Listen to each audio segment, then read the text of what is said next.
إن الحمد لله نحمده ونستعينه ونستغفره ونؤمن به ونتوكل عليه ونعوذ بالله من شرور أنفسنا ومن سيئات أعمالنا من يهده الله فلا مضل له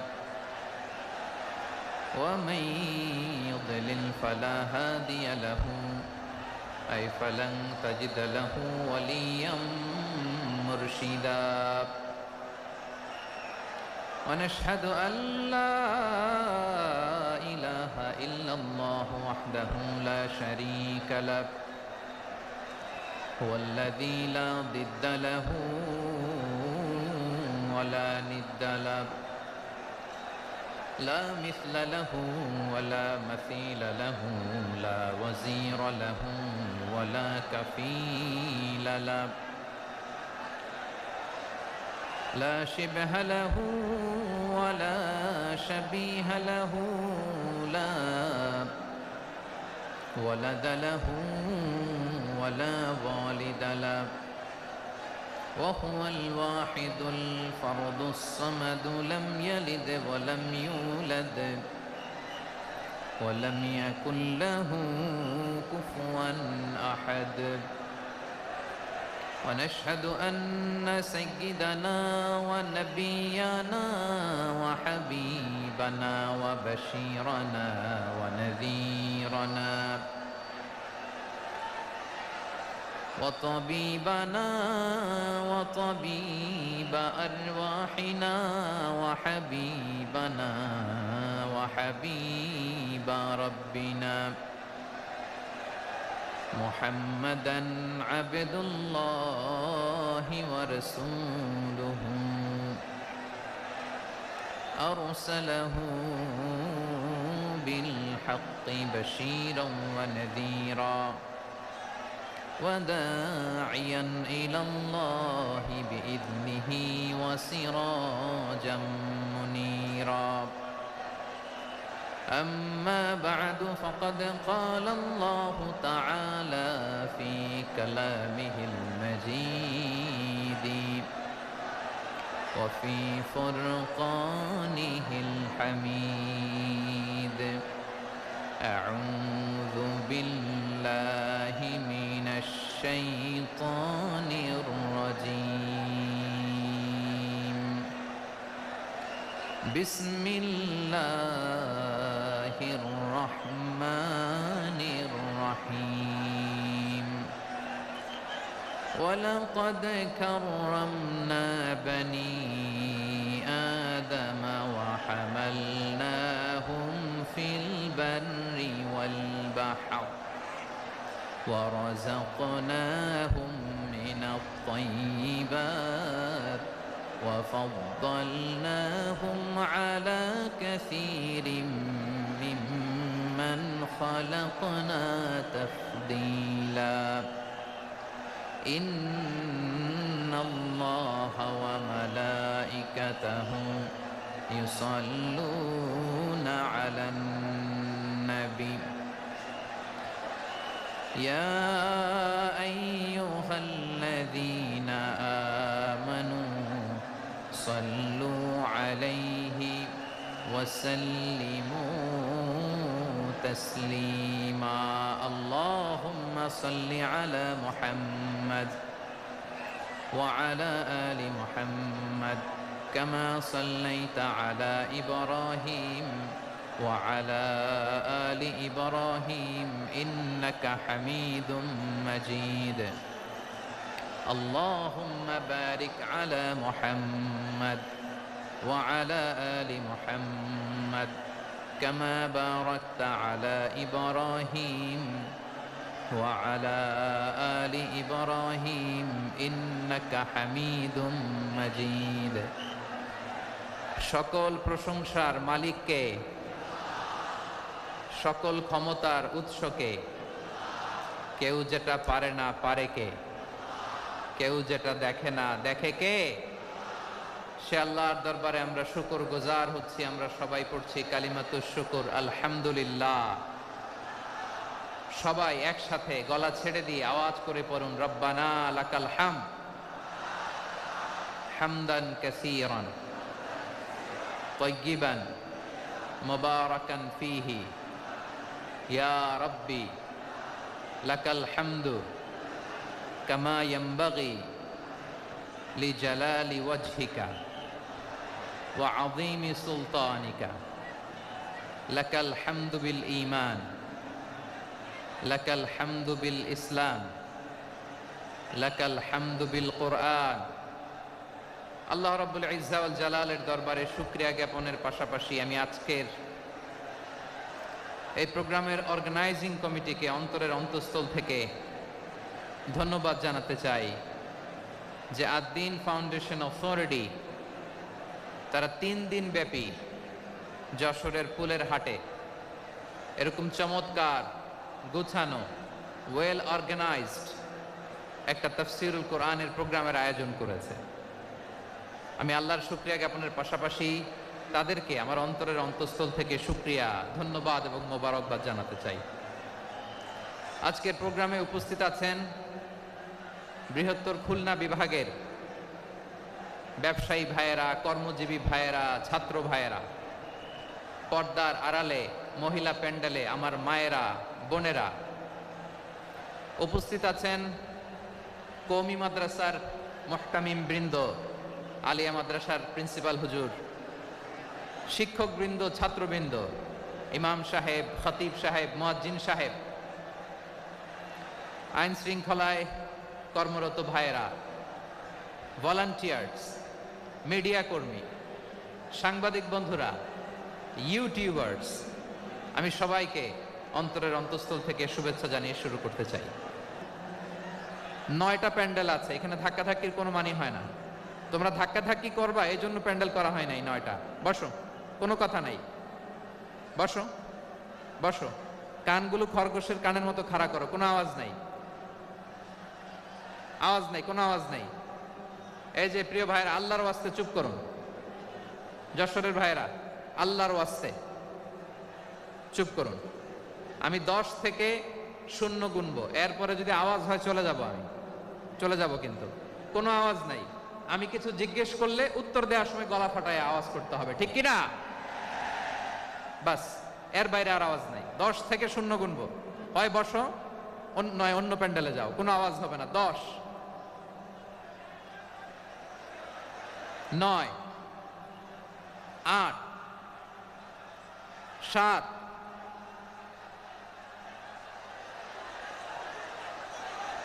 6, 5, 4,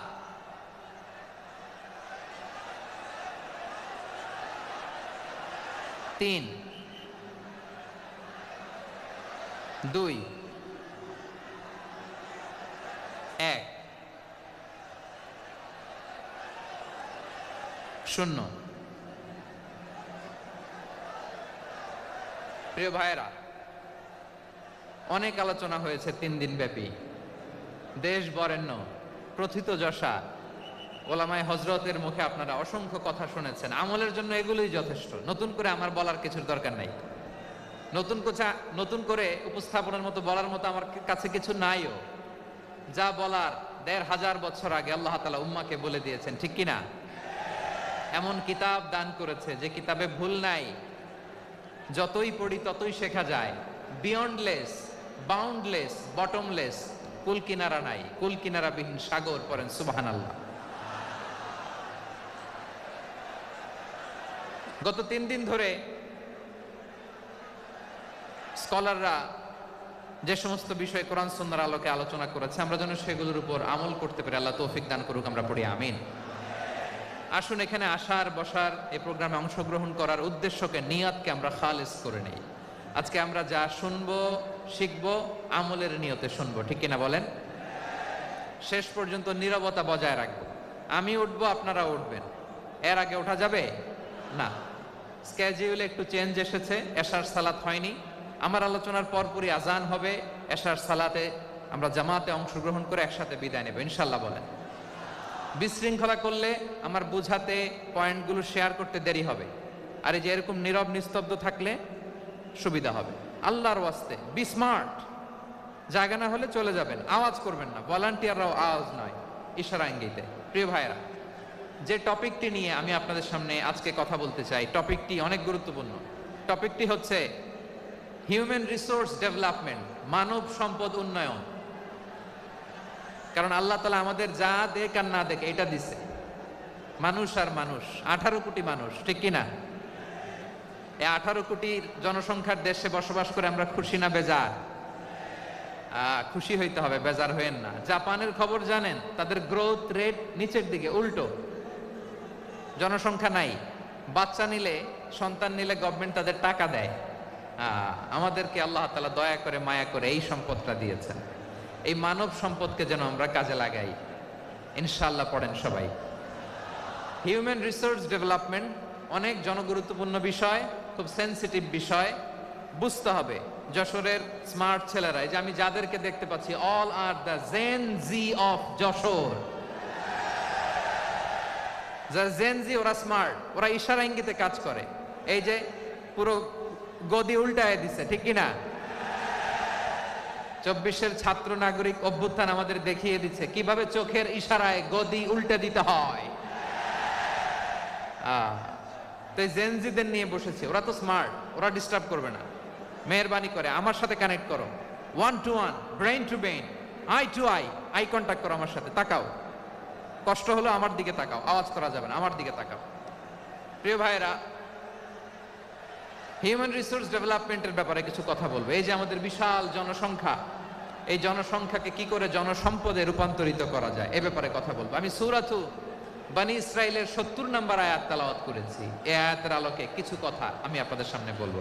আল্লাহ তাআলা ইরশাদ করছেন, ওয়ালাকাদ কাররামনা বনী আদম ওয়া হামালনাহুম ফিল বাররি ওয়াল বাহরি ওয়া রাযাকনাহুম মিনাত তাইয়্যিবাত ওয়া ফাদ্দালনাহুম আলা কাসীরিম মিম্মান খালাকনা তাফদীলা। পড়েন আল্লাহু আকবার।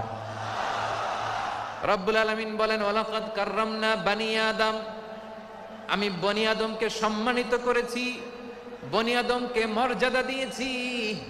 ওয়া হামালনাহুম ফিল বাররি ওয়াল বাহর, বনী আদমকে জলে স্থলে, স্থলে এবং সমুদ্রে চলাচলের বাহন দিয়েছি। ওয়া রাযাকনাহুম মিনাত তাইয়্যিবাত, তাদেরকে পবিত্র রিজিকের বন্দোবস্ত করেছি। ওয়া ফাদ্দালনাহুম আলা কাসীরিম মিম্মান খালাকনা তাফদীলা, আর আমি আল্লাহ যাদেরকে সৃষ্টি করেছি তাদের মধ্য থেকে বনী আদমকে আমি শ্রেষ্ঠ বানিয়েছি। আমরা শ্রেষ্ঠ, আমরা আশরাফুল মাখলুকাত। আমরা কি? এই যে এমনি চিল্লাচিল্লি করে, জিজ্ঞেস করলে বলে না। আমরা আশরাফুল মাখলুকাত, আমরা কি? শ্রেষ্ঠ, সবার চেয়ে সেরা। আমাদের মতো করে আল্লাহ কাউকে বানায় নাই। 2 পায়ে ভর করে, শির দ্বারা এরকম স্ট্যান্ড রেখে মাথা উঁচু করে দাঁড়াতে পারে এরকম কোন প্রাণী পৃথিবীতে আছে? এজন্য আল্লাহ বলেন, ওয়ালাকাদ কাররামনা বনী আদম, আমি বনী আদমকে সম্মানিত করেছি, তাদেরকে আমি মর্যাদা দিয়েছি। তাদেরকে আমি যত মর্যাদা দিয়েছি আমার কোন সৃষ্টিকে এত মর্যাদা দেই নাই। পড়েন সুবহানাল্লাহ। I have dignified the status of the sons of Adam. আদমের সব সন্তানের মর্যাদা আমি বাড়িয়েছি। আল্লাহ এখানে বলেননি ওয়ালাকাদ কাররামনাল মুমিনিন, আমি মুমিনের মর্যাদা বাড়িয়েছি, বলেছেন? আল্লাহ এখানে বলেন নাই ওয়ালাকাদ কাররামনাল মুসলিমিন, আমি মুসলিমের মর্যাদা বাড়িয়েছি। আল্লাহ বলেছেন ওয়ালাকাদ কাররামনা বনী আদম, আমি বনী আদমের সম্মান বাড়িয়েছি। হোক সে মুমিন কিংবা কাফের, মুসলিম কিংবা মুশরিক, আস্তিক কিংবা নাস্তিক, আরব কিংবা অনারব, যেই হোক না কেন, আদম সন্তান সবগুলার মর্যাদা বাড়ায় দিয়েছে কে? সবার মর্যাদা আল্লাহ বাড়িয়েছে। মানুষ হিসেবে মর্যাদা। বিশ্বনবী সাল্লাল্লাহু আলাইহি ওয়াসাল্লাম ইহুদির লাশ দেখে দাঁড়িয়ে গেলেন। কার লাশ? আমার যশোরের ভাইয়েরা আওয়াজ করে বলুন, কার লাশ? ইহুদির লাশ দেখে দাঁড়ায় গেলেন। সাহাবারা বললেন, ইয়া রাসূলুল্লাহ, আপনি দাঁড়ালেন যে, এটা তো ইহুদির লাশ। বিষ্ণু বললেন আওয়ালাইসাত নাফসান, এটা কি মানুষ নয়?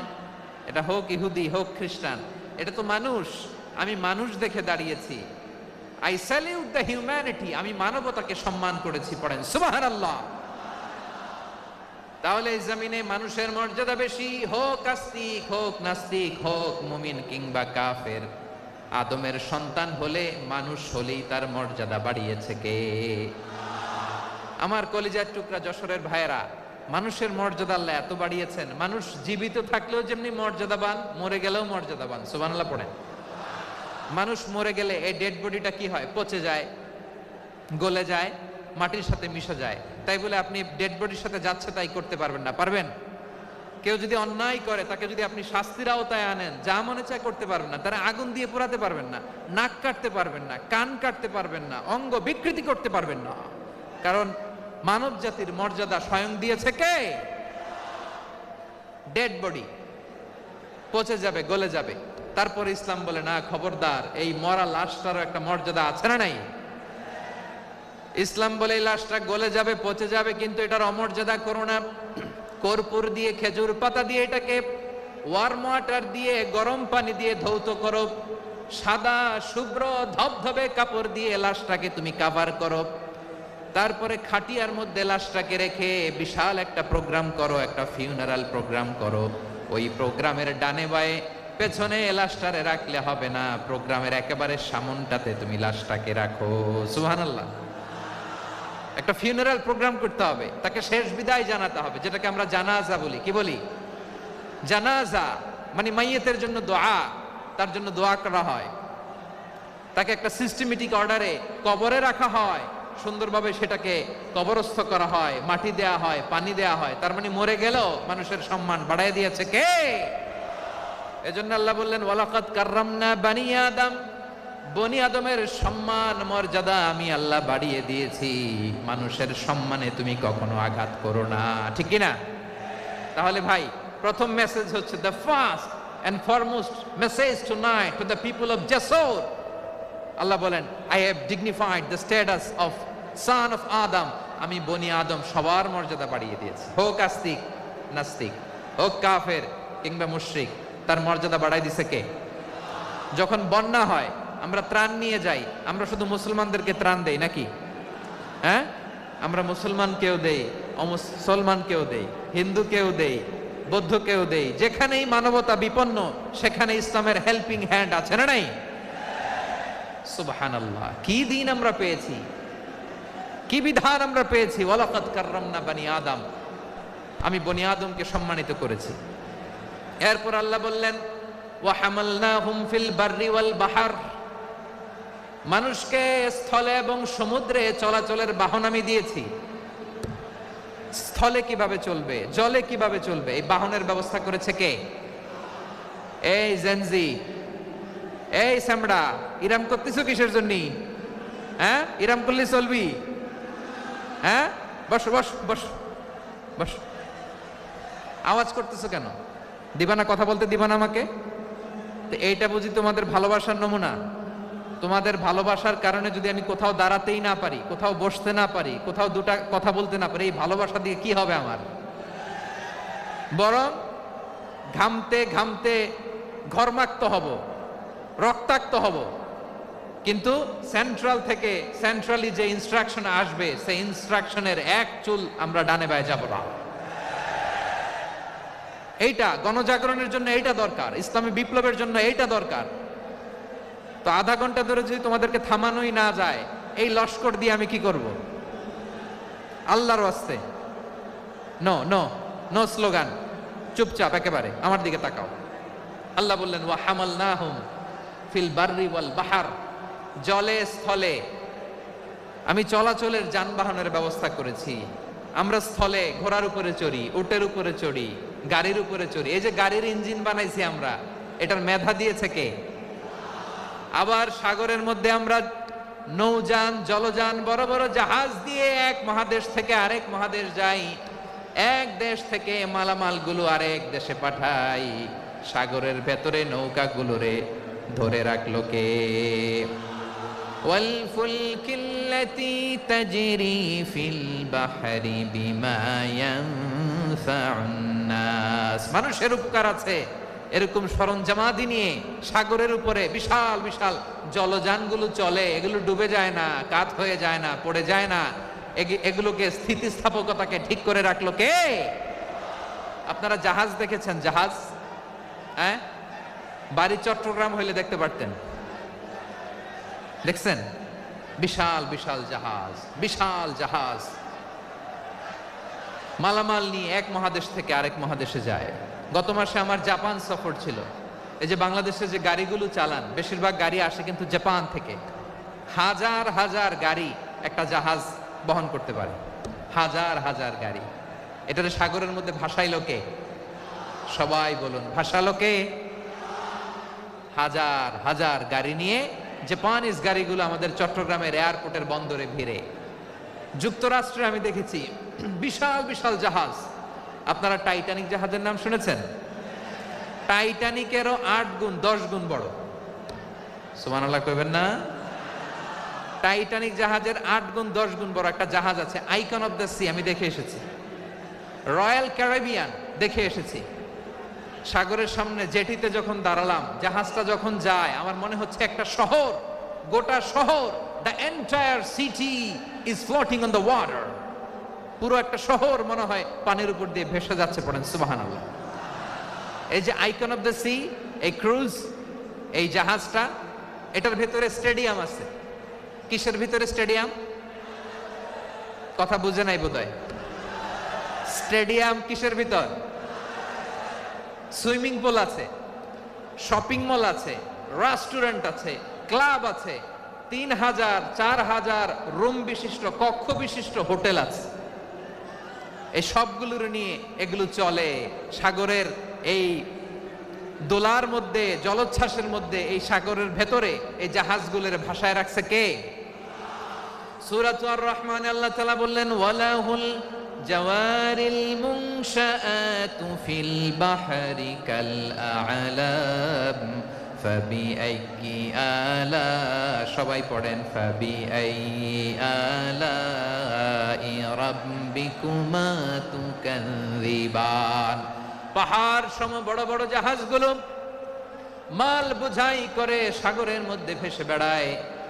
এগুলো দিয়ে মালামাল বহন করা যায়, মানুষরা এক দেশ থেকে আরেক দেশে যায়। এই জাহাজগুলোর সাগরের ভেতরে ভাসায় রাখলো কে? এই আয়াতের ভেতরে আল্লাহ তাআলা সূরাত বনী ইসরাঈলের এই চমৎকার আয়াতের ভেতরে আল্লাহ তাআলা বেসিক্যালি মানব জাতির প্রতি তার 4টি স্পেশাল অনুগ্রহের কথা বলেছেন। কয়টি? 2টা বলে ফেলছি। 1 নাম্বার, ওয়ালাকাদ কাররামনা বনী আদম, আমি বনী আদমের সম্মান বাড়াইছি। নাকি মুসলমানদের? নাকি মুসল্লিদের? কার সম্মান বাড়িয়েছি? বনী আদমের। তাহলে human dignity, the first part of the verse talks about the human dignity. 2 number অংশ আল্লাহ তাআলা বললেন, ওয়া হামালনাহুম ফিল বাররি ওয়াল বাহর, স্থলে এবং সমুদ্রে আমি তাদের জন্য চলাচলের বাহন দিয়েছি। সুবহানাল্লাহ। তার মানে smooth movement on land and sea, জলে এবং স্থলে যাতে আমরা স্মুথলি মুভ করতে পারি আল্লাহ তাআলা দিয়েছেন। 3 নম্বরে আল্লাহ তাআলা বললেন, ওয়া রাযাকনাহুম মিনাত তাইয়্যিবাত, মানুষের জন্য আমি পবিত্র রিজিকের ব্যবস্থা করেছি। জলে এবং স্থলে যত প্রাণী আছে সবগুলা প্রাণীকে রিজিক দেয় কে? আমাদেরকে রিজিক দেয় কে? সাগরের মাছগুলোকে, বড় বড় তিমি মাছগুলোরে রিজিক দেয় কে? বাতাসের মধ্যে ভেসে বেড়ানো বড় বড় পাখিগুলো, স্ক্যান্ডিনেভিয়ান কান্ট্রি থেকে লক্ষ লক্ষ কোটি কোটি পাখিগুলো যে এক দেশ থেকে আরেক দেশে ট্রান্সফার হয়, এগুলোর রিজিক দেয় কে?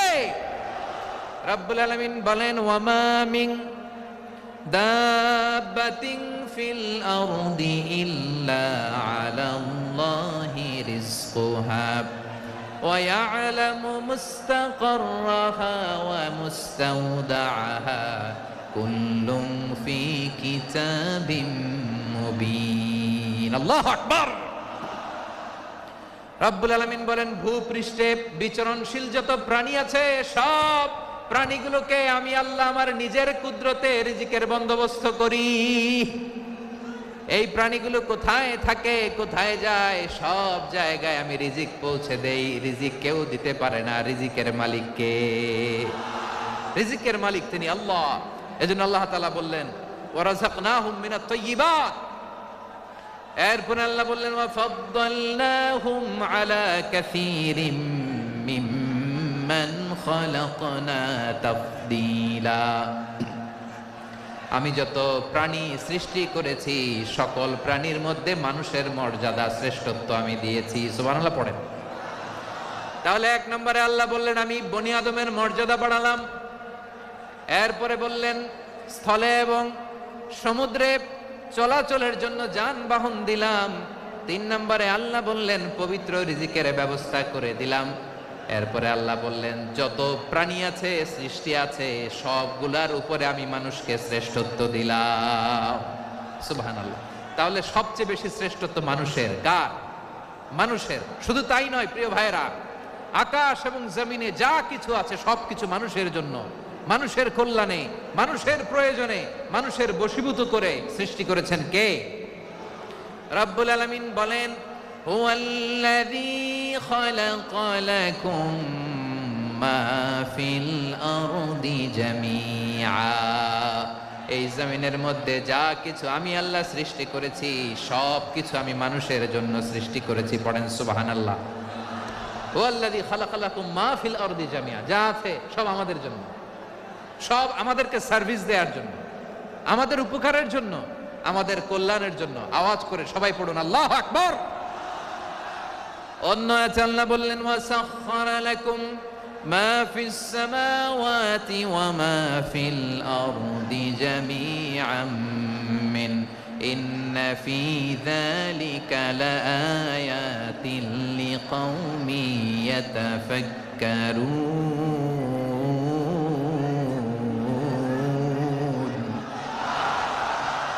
প্রথমে আয়াতে আল্লাহ বললেন জমিনে যা আছে সব তোমাদের কল্যাণে আমি সৃষ্টি করলাম।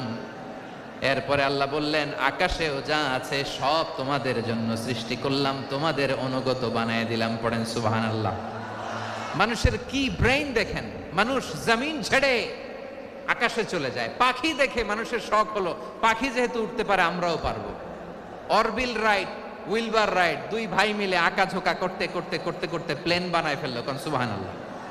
এখন পাখিও ওরে, আমরাও ওরি। এরপরেই মানুষের কৌতূহল থামে না এখানে। মানুষ চলে গিয়েছে চাঁদে। কোথায় গেছে?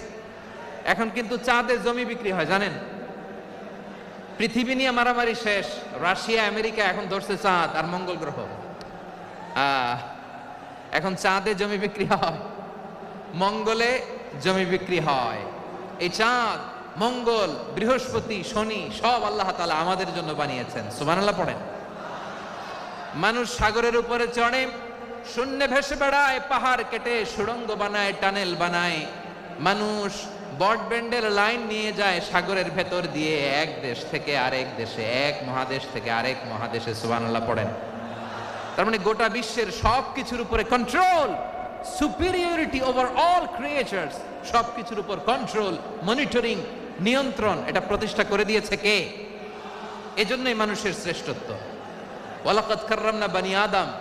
আমি বনি আদমের সম্মান বাড়িয়েছি, মর্যাদা আমি বাড়িয়ে দিয়েছি এই কারণে, কারণ মানুষ সবকিছুর উপর নিয়ন্ত্রণ নিতে পারে। মানুষকে নিয়ে এই কোরআনের সব আলোচনা, মানুষকে নিয়ে এই কোরআনের সব। তাই কোরআনের কেন্দ্রীয় আলোচ্য বিষয় হচ্ছে মানুষ। কোরআনের কেন্দ্রীয় আলোচ্য বিষয় কি? যশোরের ভাইয়েরা বুঝে থাকলে সবাই বলবেন কোরআনের কেন্দ্রীয় আলোচ্য বিষয় কি? এই যে আমি মূল আলোচনায় যাচ্ছি এখন। কেন মানুষ কোরআনের কেন্দ্রীয় আলোচ্য বিষয়? যশোর আওয়াজ করে বলো, কোরআনের কেন্দ্রীয় আলোচ্য বিষয় কি? মানুষ। এই মানুষ কোরআনের কেন্দ্রীয় আলোচ্য বিষয়। মানুষকে আল্লাহ স্বাধীনতা দিয়েছেন। ফামান শাআ ফালইউমিন ওয়া মান শাআ ফালইয়াকফুর। চাইলে মুমিন হতে পারো, চাইলে কাফের হতে পারো, তোমার ইচ্ছা। তবে জেনে রাখো মুমিন হলে পাবা জান্নাত, কাফির হলে পাবা জাহান্নাম। নাও দ্য ডিসিশন ইজ ইয়ার্স। সিদ্ধান্ত তোমার, জান্নাতে যাবা না জাহান্নামে যাবা। যশোরের ভাইয়ের আওয়াজ করে বলুন, কই যেতে চান, জান্নাতে না জাহান্নামে? ডান দিকে না বাম দিকে? ডানপন্থী না বামপন্থী? চিল্লা চিল্লি না চুপচাপ? চুপচাপ করে আবার চিল্লাচিল্লি শুরু করে দিয়েছে। মাশাআল্লাহ, গুরুত্বপূর্ণ কথা বাকি আছে, আমাকে সহযোগিতা করতে হবে। মাশাআল্লাহ, এই তো ঠান্ডা হয়েছে। হ্যাঁ, ঠিক আছে ঠিক আছে ঠিক আছে। মানুষকে আল্লাহ এত স্বাধীনতা দিয়েছেন, মানুষ চাইলে অনেক ভালো হইতে পারে। ভালোর রাস্তাও খোলা, খারাপ হওয়ার রাস্তাও খোলা। ভালো হইলে মানুষ অনেক ভালো, খারাপ হইলে অনেক খারাপ। ভালো হইলে সবচেয়ে ভালো, খারাপ হইলে সবচেয়ে খারাপ। এজন্য সিদ্ধান্ত আপনাকে নিতে হবে। আল্লাহ তাআলা বলছেন, লাকাদ খালাকনাল ইনসানা ফি আহসানি তাকওয়িম সুম্মা রাদাদনাহু আসফালা সাফিলিন। আমি মানুষকে অনেক সুন্দর অবয়বে, সুন্দর আকৃতিতে সৃষ্টি করেছি। তার শুধু চেহারার ডিজাইনটাই সুন্দর নয়, তার ব্রেনটা বড্ড সুন্দর, তার মানসিকতা বড্ড সুন্দর, তার সৃজনশীলতা বড্ড সুন্দর। পড়েন সুবহানাল্লাহ। আমাদের চেহারা, অবয়ব, ডিজাইন যে সুন্দর তা না, আমাদের ব্রেনটা অনেক সফিস্টিকেটেড ব্রেন, অনেক সফিস্টিকেটেড। এই 1.5 কেজি ব্রেন ইউজ করে মানুষ গোটা বিশ্বে সভ্যতা বিনির্মাণ করেছে, ঠিক কিনা? এই ব্রেন আল্লাহ তাআলা আমাকে দিয়েছে। এটারে কাজে লাগালে, আপনার 6 সেন্স কাজে লাগালে আপনি অনন্য মানুষ হয়ে উঠবেন, মহামানবে রূপান্তরিত হবেন। মানুষ হতে পারে, চাইলেই মহামানব হতে পারে। আবার যদি মানুষ চায় খারাপও হতে পারে। আল্লাহ বললেন শুধু ভালোই না, ভালো হতে চাইলে অনেক ভালো তুমি হতে পারো, আবার খারাপ হতে চাইলে অনেক খারাপ তুমি হতে পারো। সুম্মা রাদাদনাহু আসফালা সাফিলিন।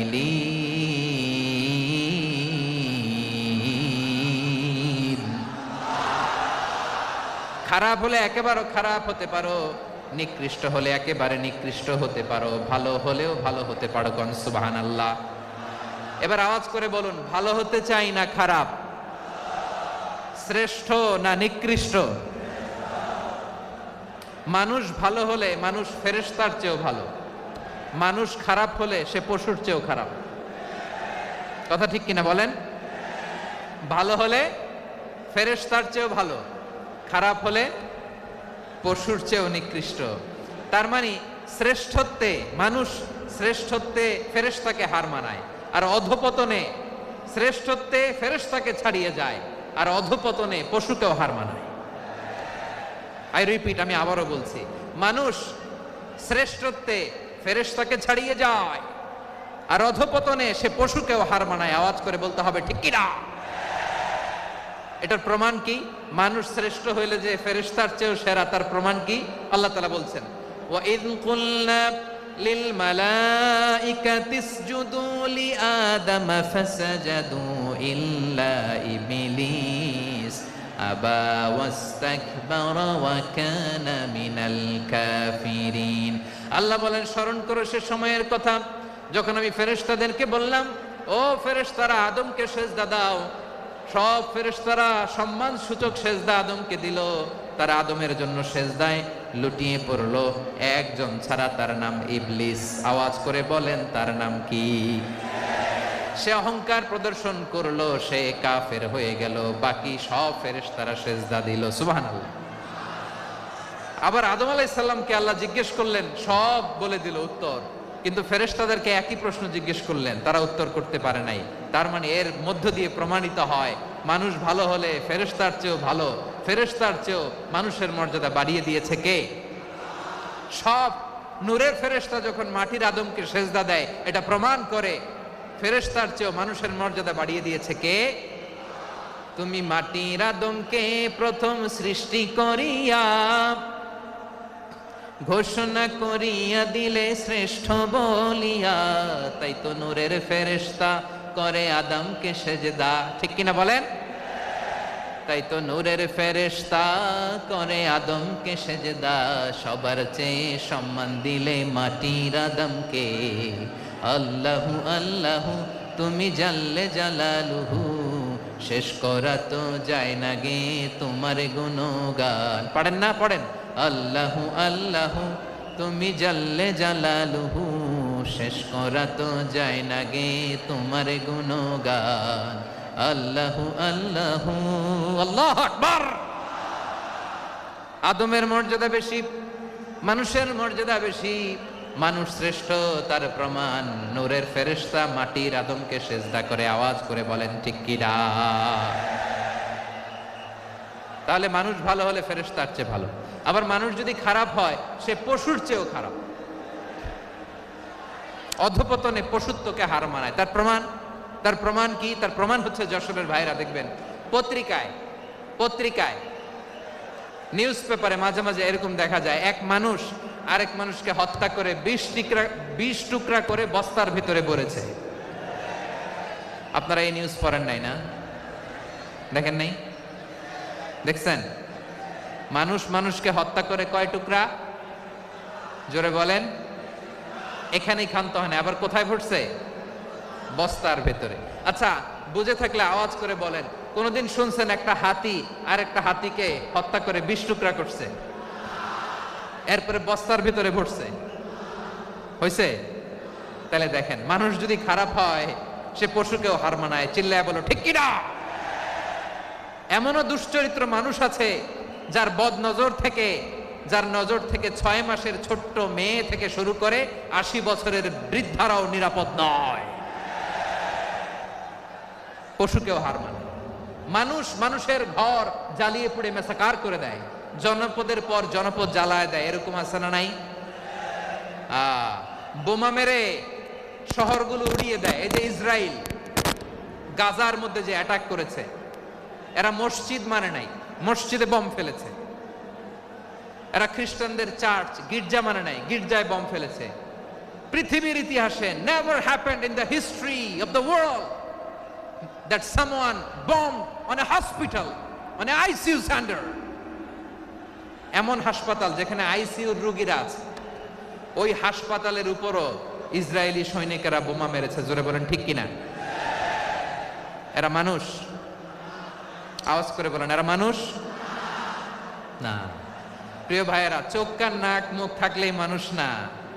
যা সামনে দেখেন এগুলো সব মানুষ না, এগুলো জনসংখ্যা। এগুলো কি? সবাই বলুন, এগুলো কি? বাড়ছে জনসংখ্যা, কমছে মানুষ। বাড়ছে জনসংখ্যা, কমছে। এই দুনিয়া এখন তো আর সেই দুনিয়া নাই, মানুষ নামের মানুষ আছে দুনিয়া বোঝাই, সেই মানুষের ভিড়ে আমার আসল মানুষ নাই। ঠিক কিনা? আসল মানুষের বড্ড অভাব, আসল মানুষের বড্ড অভাব। আমার ভাইয়েরা, মানুষ খারাপ হলে পশুকেও হার মানায়। মানুষে পার্থক্য আছে। নাক কান চোখ মুখ থাকলেই মানুষ নয়। বাড়ছে জনসংখ্যা, কমছে মানুষ। চিল্লায় বলো ঠিক কিনা? তাহলে আমরা বুঝলাম, মানুষ ভালো হলে অনেক ভালো, খারাপ হলে অনেক খারাপ।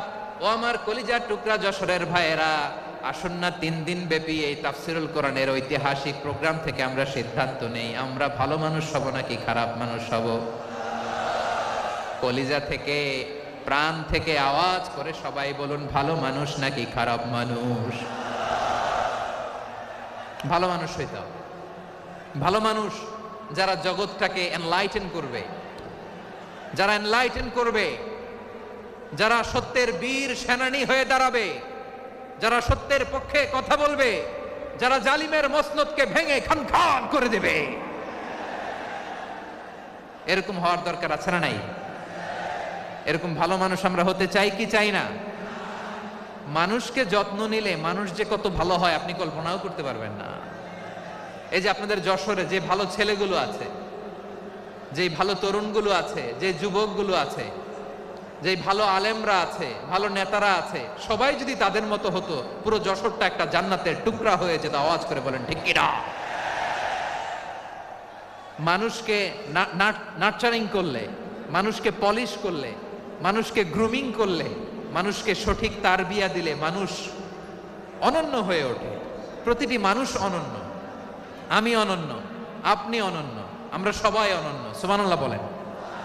মানুষকে আল্লাহ তাআলা দিয়েছেন অসীম ক্ষমতা, অসীম ক্ষমতা। সুবহানাল্লাহ। একটা মানুষ পারে না এমন কিছু নাই, একটা মানুষ পারে না এমন কিছু নাই। বিশ্বাস করতে হবে মানুষ যা কল্পনা করতে পারে ওইটা মানুষ করে দেখাতে পারে। যশোরের ভাইয়ের, আই রিপিট, আমি আবারও বলছি, এই চিল্লাচিল্লি করলে আমার এই গুরুত্বপূর্ণ কথা তোমরা মিস করবা। কপাল পড়া হয় না, আওয়াজ করে কপাল পড়া হবে না। আমার দিকে তাকাও। মানুষ যা কল্পনা করতে পারে সেটা মানুষ করে দেখাতে পারে। তুমি তোমার কল্পনার রাজ্যকে সাজাও, তোমাকে হারাতে পারে এমন কোন শক্তি আল্লাহর জমিনে নাই। তোমার কি শক্তি, কি সম্ভাবনা তুমি জানোই না মিয়া। তুমি এদিকে তাকাও কেন? তোমার রাস্তা তো ওই দূরে। তুমি কোথায় যাবে, আল্লাহ তোমার টেনে কোথায় নিয়ে যাবে তুমি কিছুই জানো না। প্ল্যান বিগ, ড্রিম বিগ, কল্পনার শক্তিকে বড় করো। মানুষ যা কল্পনা করতে পারে মানুষ তা করে দেখাতে পারে। মানুষের কাছে অসাধ্য কিছু নাই মৃত্যু ছাড়া, এক্সেপ্ট ডেথ। মৃত্যু ছাড়া মানুষ সবকিছুকে জয় করতে পারে। মৃত্যু ছাড়া যে কোনো অসাধ্যকে সাধন করার ক্ষমতা মানুষকে দিয়ে দিয়েছে কে? হারার জন্য তোমার জন্মই হয় নাই, তোমার জন্ম হয়েছে জিতার জন্য, বিজয়ের জন্য তোমার জন্ম। মানুষের শুরুটাই হয় বিজয় দিয়ে। যশোর, আওয়াজ করে বলো, মানুষের শুরু হয় কি দিয়ে? আমরা যখন আমার পিতার পৃষ্ঠদেশে ছিলাম, পিতার পৃষ্ঠদেশ থেকে শুক্রাণু যখন মায়ের গর্ভদেশে যেয়ে পড়ে, কতটা শুক্রাণু ভ্রমণ শুরু করে জানো? 20 কোটি শুক্রাণু। একবার সিমেন আউট হলে সেখানে 20 কোটি শুক্রাণু থাকে, ভ্রমণ শুরু করে। ওই 20 কোটি শুক্রাণুর মধ্যে থেকে তুমি আমি আজকে এক বিকশিত শুক্রাণু মানব রূপে পৃথিবীতে এসেছি। সুবহানাল্লাহ। ওই 20 কোটি শুক্রাণুর প্রতিযোগিতায় সবাইরে পেছনে ফেলে সেদিন আমি সফল হয়েছিলাম, সেদিন আমি বিজয়ী হয়েছিলাম। সেদিন আমি এত ছোট ছিলাম, মাইক্রোস্কোপ দিয়েও আমার অস্তিত্ব টের পাওয়া যায় না। আমি এত তুচ্ছ ছিলাম, নগণ্য ছিলাম। আমার কান ছিল না, আমার চোখ ছিল না, আমার হাত ছিল না, আমার জন্য রিকমেন্ডেশন করার মতো মামু ছিল না, খালা ছিল না, কেউ ছিল না। তারপরেও ওই প্রতিযোগিতায়, ওই কম্পিটিশনে যখন আমারে কেউ হারাতে পারে নাই, আল্লাহর জমিনেও আমারে কেউ হারাতে পারে না। হারার জন্য তোমার জন্মই হয় নাই, তুমি আসছোই জিতার জন্য। সুবহানাল্লাহ। বিশ্বনবী বলেন, আন্নাসু মাআদিন কামাআদিনি যাহাবি ওয়াল ফিদ্দা খিয়ারুহুম ফিল জাহিলিয়াতি খিয়ারুহুম ফিল ইসলাম। Peoples are like mines of gold and silver. সোনার খনি, রূপার খনি, এর চেয়েও বড় খনি হচ্ছে এই মানব সম্পদের খনি। আওয়াজ করে বলেন আল্লাহু আকবার। আল্লাহ তাআলা এই সম্পদ আমাদেরকে দিয়েছে। বিশ্বনবী বলেন, মানুষ হচ্ছে খনির মতো। খিয়ারুহুম ফিল জাহিলিয়াতি খিয়ারুহুম ফিল ইসলাম। জাহিলি যুগে যারা সেরা, ইসলামেও তারা সেরা। ইদা ফাকুহু, যদি তারা বুঝবান হয় তাহলে তাদেরকে সেরা বানায় দিবে কে? তাহলে মানুষের চেয়ে সেরা কেউ হতে পারে? মানুষের চেয়ে অনন্য কেউ হতে পারে? মানুষকে কেউ হারাতে পারে?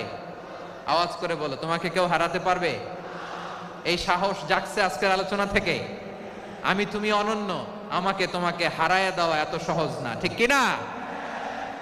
একটা কথা জীবনের সাথে সেট করে নিতে হবে, আমি জিতি নয় শিখি, আমি কখনো হারি না। জীবনের সাথে সেট করে নাও, জেনজি অফ যশোর, আমি কখনো হারি না, আমি হয় জিতি নয় শিখি। চিল্লায় বলো ঠিক কি না? আমি কখনো হারি না, আমার হারানো এত সোজা না। কি সাহস জাগছে? বুকে সাহস জাগছে? তাকবীর পড়ো, লিল্লাহি তাকবীর। তাহলে বিশ্বনবী বললেন, নাসু মাআদিন, মানুষ হচ্ছে খনি। এই ধাক্কা ধাক্কি আমি জানি এগুলো ভালোবাসার ধাক্কা ধাক্কি, এজন্য আমি সহ্য করে নেই। এগুলো যে ভালোবাসার ধাক্কা ধাক্কি এটা আমরা বুঝি। পৃথিবীর কোন আইন, সিকিউরিটি প্রটোকল দিয়ে এটারে মানানো যাবে না, কারণ এটা তো ভালোবাসা, লাভ। লাভ কোনো আইন কানুন দিয়ে বাধা যায় না, মানানো যায় না, ঠিক কিনা বলো?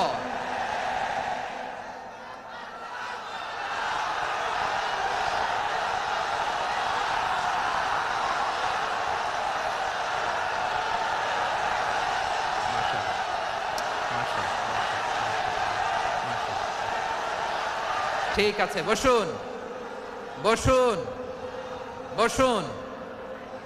আল নাসু মাআদিন, মানুষ হচ্ছে খনি। এই খনির যত্ন নিতে হবে। আমার মা বাবা যারা এসেছেন, আপনার ছেলে মেয়ের যত্ন নেন। আপনার ছেলের মধ্যে যে কি পটেনশিয়াল আপনি জানেন না। আপনার এই ছোট্ট অবুজ ছেলেটাই আগামী দিনের শায়েখ আহমদুল্লাহ হবে। আপনার হেফজখানায় পড়া ওই ছোট্ট ছেলেটাই আগামী দিনের আল্লামা মামুনুল হক হবে। আপনার ওই ছেলেটা আমির হামজা হবে, আব্দুল হাই সাইফুল্লাহ হবে। এভাবে বড় বড় আলেম হবে, তারা যুগশ্রেষ্ঠ আলেম হবে। সেই একদিন এই বাংলাদেশের পার্লামেন্টে যে বক্তব্য দিয়ে যশোরের পক্ষে কথা বলবে। আপনি জানেন না, কাউকে ছোট করবেন না আপনি, ওর কনফিডেন্স আপনি কমাবেন না, আপনি কমাতে পারেন না। প্যান্ডেলে আমার যে মা বোনেরা আছেন, ছেলে মেয়েদেরকে কখনো ছোট করে কথা বলবেন না। ও যে কোথায় যাবে আপনি জানেন না, আপনি মা হয়ে তাকে সাহস দিবেন, তার কল্পনার জগৎটাকে সাজাতে তাকে উৎসাহিত করবেন, ঠিক কিনা বলেন? আর আমার প্যান্ডেলের আমার প্রিয় শ্রদ্ধাশীলা মায়েরা বোনেরা, আপনারা তো আরো দামি সম্পদ। বিশ্বনবী বলেন, আর দুনিয়া কুল্লু হামাচা। আল্লাহ আল্লাহ আল্লাহ, বিশ্বনবীর কথার ওজন দেখেন। আর দুনিয়া কুল্লু হামাচা ওয়া খায়রু মাতা'আদ দুনিয়াল মারআতুস সালিহা। বিশ্বনবী বলেন, দুনিয়ায় যা দেখো সব আল্লাহর দেওয়া অ্যাসেট, মানে সম্পদ। আর এত অ্যাসেটের ভিড়ে সবচাইতে শ্রেষ্ঠ সম্পদ হচ্ছে নেককার নারী। সুবহানাল্লাহ। ভাইয়েরা বোনের সাথে খারাপ আচরণ করো না, সন্তান মায়ের সাথে খারাপ আচরণ করো না। আমাদের মায়েরা আমাদের asset, they are our priceless asset. কারণ এই মায়েদের পেটে এসেছে আল্লাহর ওলিরা, এই মায়েদের পেটে এসেছে খান জাহান আলী, এই মায়ের পেটে এসেছে শাহজালাল ইয়ামানি, এই মায়ের পেটে এসেছে আল্লাহর সব নবীরা। নাকি নবীরা আকাশ থেকে ধপ করে জমিনে নেমে আসছে? মায়ের পেটে আসছে। এই মায়ের পেটগুলো খনি। আমার সম্মানিতা মায়েরা বোনেরা, নিজেকে ইসলাম দিয়ে সাজান, নিজেকে ইসলাম দিয়ে সাজান, নিজেকে পবিত্র রাখুন, নিজের আব্রু ইমান ইজ্জতের হেফাজত করুন, কোরআন পড়ুন, সুন্নাহ পড়ুন। আপনি জানেন না আপনার গর্ভে কে আসছে, কোন ক্ষণজন্মা পুরুষকে আল্লাহ তাআলা আপনার গর্ভে পাঠাবে আপনি জানেন না। মায়েরা নিজেদেরকে পবিত্র রাখুন, ইসলাম চর্চা করুন, কোরআন চর্চা করুন, নৈতিকতা দিয়ে নিজেকে সাজান। যশোরের জেনজি, নিজেদেরকে প্রস্তুত রাখো আগামীর বাংলাদেশের জন্য। নৈতিকতা, মোরালিটি, ভ্যালিউজ দিয়ে নিজেকে সাজাও, ইসলাম দিয়ে নিজেকে সাজাও। কারণ আগামীর বাংলাদেশ ইসলামের বাংলাদেশ। বাংলাদেশের আসল পরিচয় ইসলাম। বাংলাদেশের আসল পরিচয় কি? সবাই বলে না। বাংলাদেশের আসল পরিচয় কি? এই ইসলাম নিয়ে আমরা সংসদ ভবন সাজাবো, রাজি আছি না নাই? শেকড় ভুলে যাওয়া যাবে না। আমরা ধাপে ধাপে শারিয়া আইনের দিকে যাব ইনশাআল্লাহ, কিন্তু জঙ্গিবাদ দিয়ে নয়, কট্টরপন্থা দিয়ে নয়। আমরা ইন্টেলেকচুয়ালি, গ্রাজুয়ালি, ধাপে ধাপে শারিয়া আইনের দিকে মুভ করবো ইনশাআল্লাহ। বলো লিল্লাহি তাকবীর। এদেশের আসল পরিচয় সবাই বলে না, আওয়াজ করে, এদেশের আসল পরিচয়। এদেশে আজান শুনে সূর্য ওঠে শহর গ্রামে, এদেশে আজান শুনে সূর্য ডুবে সন্ধ্যা নামে, এদেশে সকল কাজে সবাই বলে বিসমিল্লাহ, এদেশে ভালো কিছু দেখে শুনে হাসি মুখে সবাই বলে মাশা আল্লাহ। সুবহানাল্লাহ সুবহানাল্লাহ সুবহানাল্লাহ সুবহানাল্লাহ সুবহানাল্লাহ সুবহানাল্লাহ সুবহানাল্লাহ সুবহানাল্লাহ। ও নবীন তরুণ, তোমার কিসের এত ভয়? জেনে রেখো বাংলাদেশের আসল পরিচয়। বাংলাদেশের আসল পরিচয় ইসলাম। আওয়াজ তুলে বলো, আসল পরিচয় কি? এদেশে পরস্পরে দেখা হলে দেয় সালাম, এদেশে আমজনতার হৃদয় জুড়ে পাক্কা আলাম, ঠিক কি না? এদেশে বিপদ এলে সর্বজনে সর্বক্ষণে দোয়া পড়ে ইন্না লিল্লাহ সুবহানাল্লাহ সুবহানাল্লাহ সুবহানাল্লাহ সুবহানাল্লাহ। এদেশে আজান শুনে সূর্য ওঠে শহর গ্রামে, এদেশে আজান শুনে সূর্য ডোবে সন্ধ্যা নামে, এদেশে সকল কাজে সবাই বলে বিসমিল্লাহ, এদেশে ভালো কিছু দেখে শুনে হাসি মুখে সবাই বলে মাশা আল্লাহ। সুবহানাল্লাহ, আওয়াজ করে সুবহানাল্লাহ, সুবহানাল্লাহ, সুবহানাল্লাহ, সুবহানাল্লাহ, সবাই একসাথে সুবহানাল্লাহ, সুবহানাল্লাহ, সুবহানাল্লাহ, সুবহানাল্লাহ। এদেশের আসল পরিচয় কি? আওয়াজ করে বলতে ভয় লাগে। এদেশের আসল পরিচয় কি? ইসলাম দিয়ে আমাদের সংসদ ভবন চলুক, আমরা চাই কি চাই না? বঙ্গভবনে লা ইলাহা ইল্লাল্লাহর পতাকা উড়ুক, আমরা চাই কি চাই না? প্রতিটি জেলা অফিসে, ডিসি অফিসে লা ইলাহার পতাকা ঝুলুক, আমরা চাই কি চাই না? কারা কারা চাই হাত তুলে আল্লাহরে দেখায়।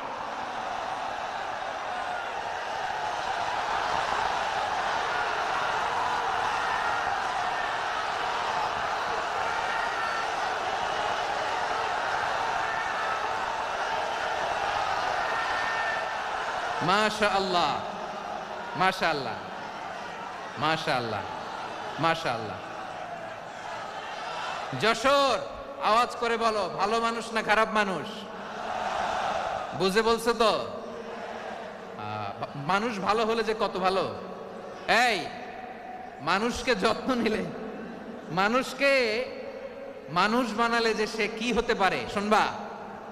হ্যাঁ, নাকি মোনাজাত দিয়ে দিব? শুনবা?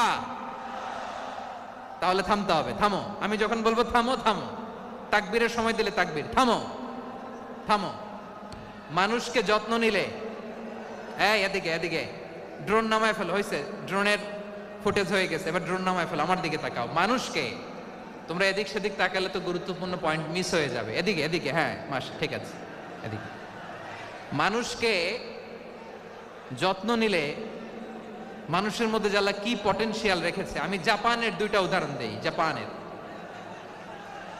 এই এই এভাবে এভাবে হবে, হয় বসো নয় পেছনে, কথা নাই, কথা তো বলাই যাবে না, হারাম কথা বলা, একেবারে চুপ। আজকের জন্য হারাম করে দিছে আমি, এই কিছু সময়ের জন্য একেবারে নিষিদ্ধ। জাপানের দুইটা উদাহরণ দেই, খেয়াল করে একটু শুনেন, বুঝবেন। আল্লাহ, 2022 সালে জাপানের সাথে জার্মানির খেলা, ফিফা ওয়ার্ল্ড কাপ 2022, এক পক্ষে জাপান, আরেক পক্ষে কোন দেশ? কথা শোনে নাই। এক পক্ষে কোন দেশ? আরেক পক্ষে সবাই, এক পক্ষে আরেক পক্ষে। ওই খেলায় জিতেছিল জাপান, জিতেছিল 22 সালের এই ফিফা ওয়ার্ল্ড কাপে জাপান ফুটবল খেলায় জিতে, as a part of their celebration তারা খেলার পরে পুরো স্টেডিয়ামটারে ক্লিন করে, the fan base of Japan, লক্ষ লক্ষ মানুষ খেলা দেখতে যায়, তো এত ডাস্টবিনও তো নাই, তো যারা ডাস্টবিনে জায়গা পায় নাই তারা এই যে চকলেটের প্যাকেট, পানির বোতল, চিপসের প্যাকেট তারা এদিকে সেদিকে রেখে দিয়েছে। জাপানের ভক্তরা, জাপানের ফলোয়াররা, as a part of their celebration তারা খেলার পরে পুরো স্টেডিয়ামের সব ময়লা আবর্জনা ক্লিন করে তারপরে বিদায় নিয়েছে। তাদেরকে কি ক্লিন করার দায়িত্ব দেয়া হয়েছিল? এই যশোর, জাপানের যে ছেলেরা খেলা দেখতে গেছিল ওদেরকে কি ক্লিন করার দায়িত্ব দিছিল? তারা কি স্টেডিয়ামের পরিচ্ছন্নতা কর্মী? তাদের আকল, তাদের সিক্স সেন্স তাদেরকে বলেছে। ছোটবেলা থেকে জাপান গভর্নমেন্ট ওদেরকে এত পরিচ্ছন্নতা শেখায়, ক্লিনলিনেস অ্যাওয়ারনেস ক্যাম্পেইন করায়। ক্লাসে আমি দেখেছি, ক্লাসে নিজের বেঞ্চ নিজে মুছে, ক্লাসের মাঝখানে একটা সময় দেয়, নিজের টেবিল নিজে মুছে, নিজের ক্লাসরুমটা নিজে পরিষ্কার করে, রাস্তাঘাটে একটা ধুলা নাই, ময়লা নাই, একটা টিস্যু নাই। খেলার পরে গোটা বিশ্বকে তাক লাগিয়ে দিয়েছে। জাপানের ফ্যানরা সবার রেখে যাওয়া গার্বেজ, টিস্যু, বোতল পরিষ্কার করে তারপরে স্টেডিয়াম থেকে বিদায় নিয়েছে। আমরা কেন এমন হইতে পারলাম না? আমরা কেন এমন হইতে পারলাম না?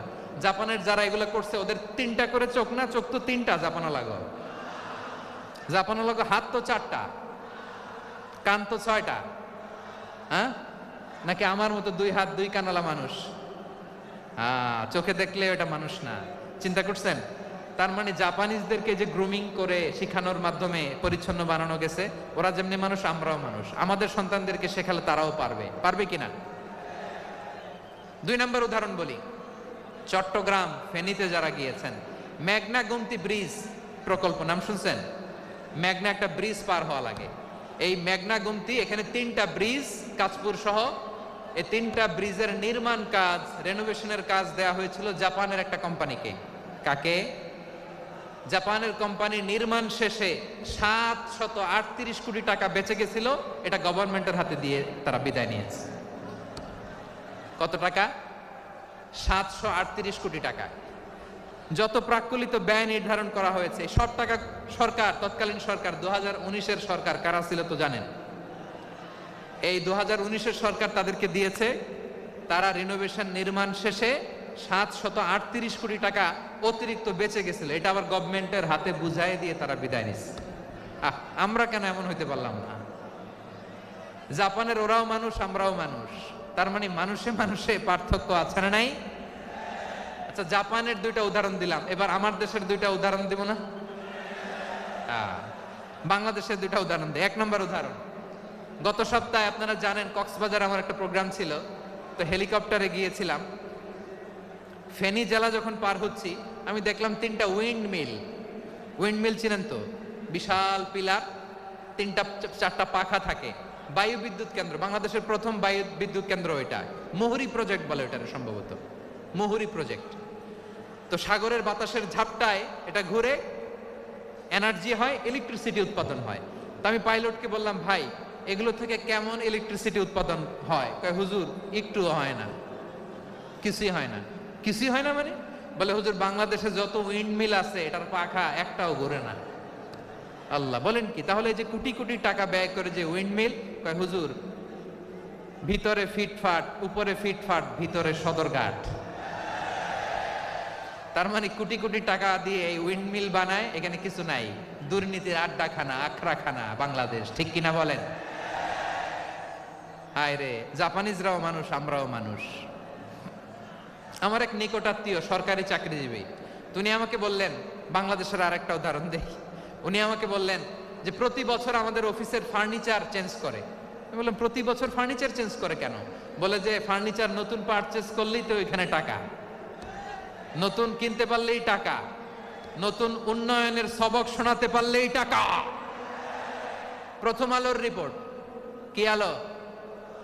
প্রথম আলোর রিপোর্ট, গত 15 বছরে উন্নয়নের নামে লুটপাট হয়েছে প্রায় 3.25 লাখ কোটি টাকা। কার রিপোর্ট? আমাদের বানানো কথা, প্রথম আলোর রিপোর্ট। গত 15 বছরে কারা ছিল জানেন তো? হ্যাঁ, শুধু ওনাদেরকেই দোষ দিয়ে লাভ নাই। স্বাধীনতার পর থেকে শুধু শাসকের হাত বদল হয়েছে, আমরা কিছু পাই নাই, ঠিক কিনা বলেন? শুধু ওনাদের দোষ দিয়ে কি লাভ? একদল খাইছে, আরেক দল খাওয়ার জন্য রেডি হয়ে আছে। আমরা এরকম চাই না, জনগণকে ফুটপাতে বসাই দিচ্ছে। প্রিয় ভাইয়েরা, তাহলে জাপানের মানুষও মানুষ, আমরাও মানুষ। সিদ্ধান্ত আপনার, কোন মানুষ হবেন, ভালো মানুষ না খারাপ মানুষ? আজকের আলোচনার বিষয় হচ্ছে মানব সম্পদের উন্নয়ন, হিউম্যান রিসোর্স ডেভেলপমেন্ট।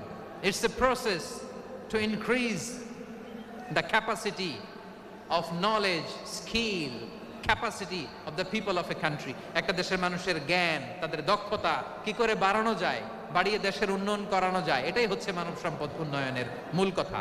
তাহলে মানব সম্পদ হচ্ছে একটা দেশের সবচাইতে শক্তিশালী পুঁজি। প্রাকৃতিক সম্পদ, খনিজ সম্পদের চেয়েও দামি হচ্ছে মানব সম্পদ। আমার প্রিয় যশোর, প্রাকৃতিক সম্পদ, খনিজ সম্পদের চেয়ে দামি সম্পদ কি সম্পদ? আল্লাহ তাআলা দয়া করে আমাদেরকে এই মানব সম্পদ দিয়েছেন। আসুন আমাদের এই মানুষগুলোকে আমরা সোনার মানুষ বানাই। রাজি আছেন তো সবাই? রাজি আছেন? মানুষ পারে না এমন কোনো কিছু নাই, চাইলে সব পারে। এজন্য মানুষকে তারবিয়া দিতে হবে, যথাযথভাবে তাদেরকে গড়তে হবে। আসুন আমরা সিরাতের আয়নায় বিশ্বনবীর জীবনী থেকে দেখি তিনি কিভাবে হিউম্যান রিসোর্সকে ম্যানেজ করতেন। যদি আপনাদের সময় হয়, 2-1টা উদাহরণ দিয়ে আজকে আমি আমার আলোচনার বিদায় নিব। হবে সময় হবে কয়েক মিনিট? হ্যাঁ, শান্ত থাকবেন তো? শান্ত থাকবা? হ্যাঁ, ঠিক আছে। এই ধাক্কার মধ্যে ঢুকছে, এবার মজা বুঝতেছো তো? হ্যাঁ, মানা করছিলাম না? ঠিক আছে, টের পাও। হ্যাঁ, ঠিক আছে। যে আওয়াজ করবে আমি ওকে দেখতেছি, কে কে আওয়াজ করে দেখতেছি।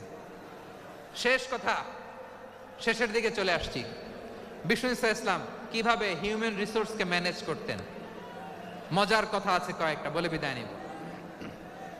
বিশ্বনবী কিভাবে এই মানব সম্পদকে ম্যানেজ করতেন। বিশ্বনবী he was a very good talent hunter, চৌকস ট্যালেন্ট হান্টার ছিল। কার মধ্যে কি ট্যালেন্ট আছে দেখলেই বুঝে ফেলতেন। সুবহানাল্লাহ পড়বেন না? কি নবী আমরা পেয়েছি! He was a very good talent hunter. আমার নবী তিনি চৌকস ট্যালেন্ট হান্টার ছিলেন। কার মধ্যে কি প্রতিভা বের করতেন, ওই প্রতিভাকে ইসলামের কল্যাণে কাজে লাগাতেন। সুবহানাল্লাহ বলেন। যাকে যেই জায়গায় সেট করলে ভালো হবে তাকে ওই জায়গায় সেট করতেন। কয়েকজন সাহাবীর জীবনী শোনাই। আবু মাহজুরা রাদিয়াল্লাহু তাআলা আনহু, মক্কার মুয়াজ্জিন, আগে ছিল মুশরিক, পরে হইছে মুমিন। উনি কিভাবে মুমিন হইলেন এই ঘটনাটা একটু আপনাদের শোনাতে চাই। তো আপনাদের তো সময় নাই হাতে। হ্যাঁ, সময় আছে? এই জেনজি শেষ করে দিল আজকের প্রোগ্রামটা। 1 ঘন্টা ধাক্কা ধাক্কি করে কেমনে দাঁড়ায় আছে আমি বুঝলাম না।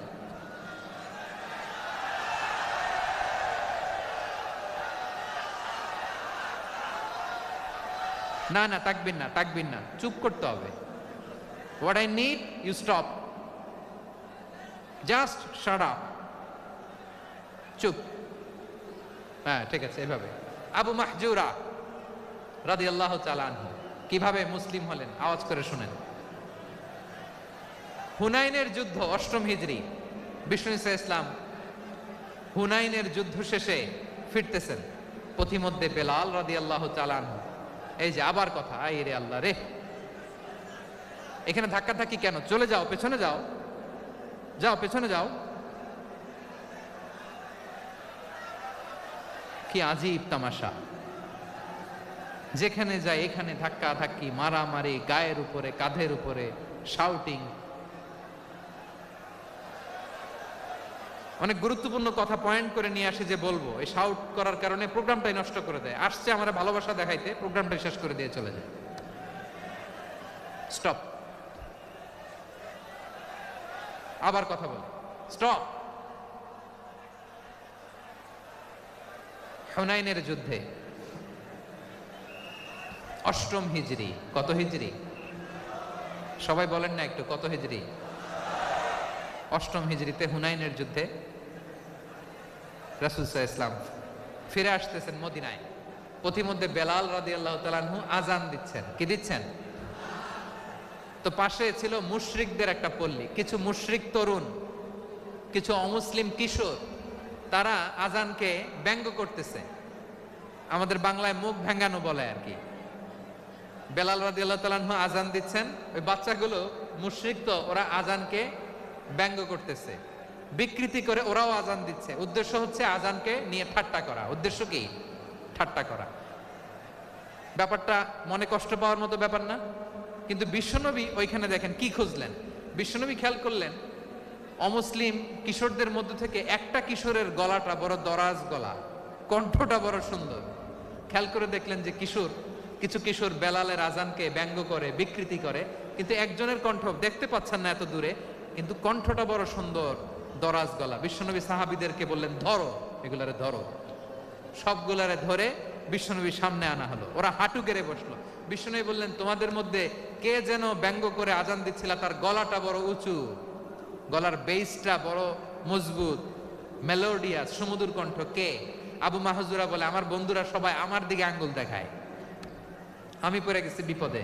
রাসূল সাল্লাল্লাহু আলাইহি ওয়াসাল্লাম বাকি অমুসলিম তরুণদেরকে ছেড়ে দিলেন, বললেন তোমরা যাও। এবার আবু মাহজুরারে পাইছে। আবু মাহজুরার চুলের মধ্যে হাত দিলেন বিশ্বনবী, মাথায় হাত দিয়ে বললেন, এবার আযান দাও দেখি। আবু মাহজুরা বলে, আমি তো আযান দিতে জানি না, কারণ আমি তো বেলালেরটা শুইনা দিছি, আমার তো মুখস্থ নাই, আমি তো আযান দিতে জানি না। বিশ্বনবী বললেন, জানো না?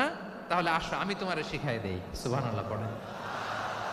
আবু মাহজুরা হাঁটু গেড়ে বসে বিশ্বনবীর মোবারক হাত আবু মাহজুরার চুলের মধ্যে বিশ্বনবী আজানের মুআল্লিম আবু মাহাজুরাকে বলতেছে, ঠিক আছে তোমারে শিখাই দিচ্ছি, আমি যা যা বলবো আমার সাথে সাথে বলো, পারবা? আবু মাহাজুরা বলে, পারবো। বিশ্বনবী আজান দিচ্ছেন, মাথায় হাত দিয়ে আল্লাহু আকবার আল্লাহু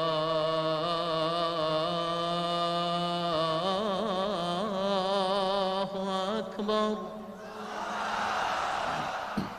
আবু মাহাজুরা এই বাক্যটা পড়লেন। বিশ্বনবী দ্বিতীয় বাক্য পড়তে আরম্ভ করলেন,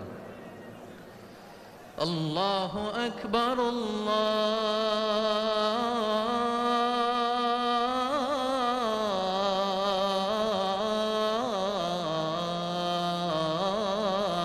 আল্লাহু আকবার। আবু মাহাজুরা এই বাক্যটাও বললেন। বিশ্বনবী আবু মাহাজুরার মাথার মধ্যে হাত দিয়ে তৃতীয় বাক্য বললেন, আশহাদু আল্লা ইলাহা ইল্লাল্লাহ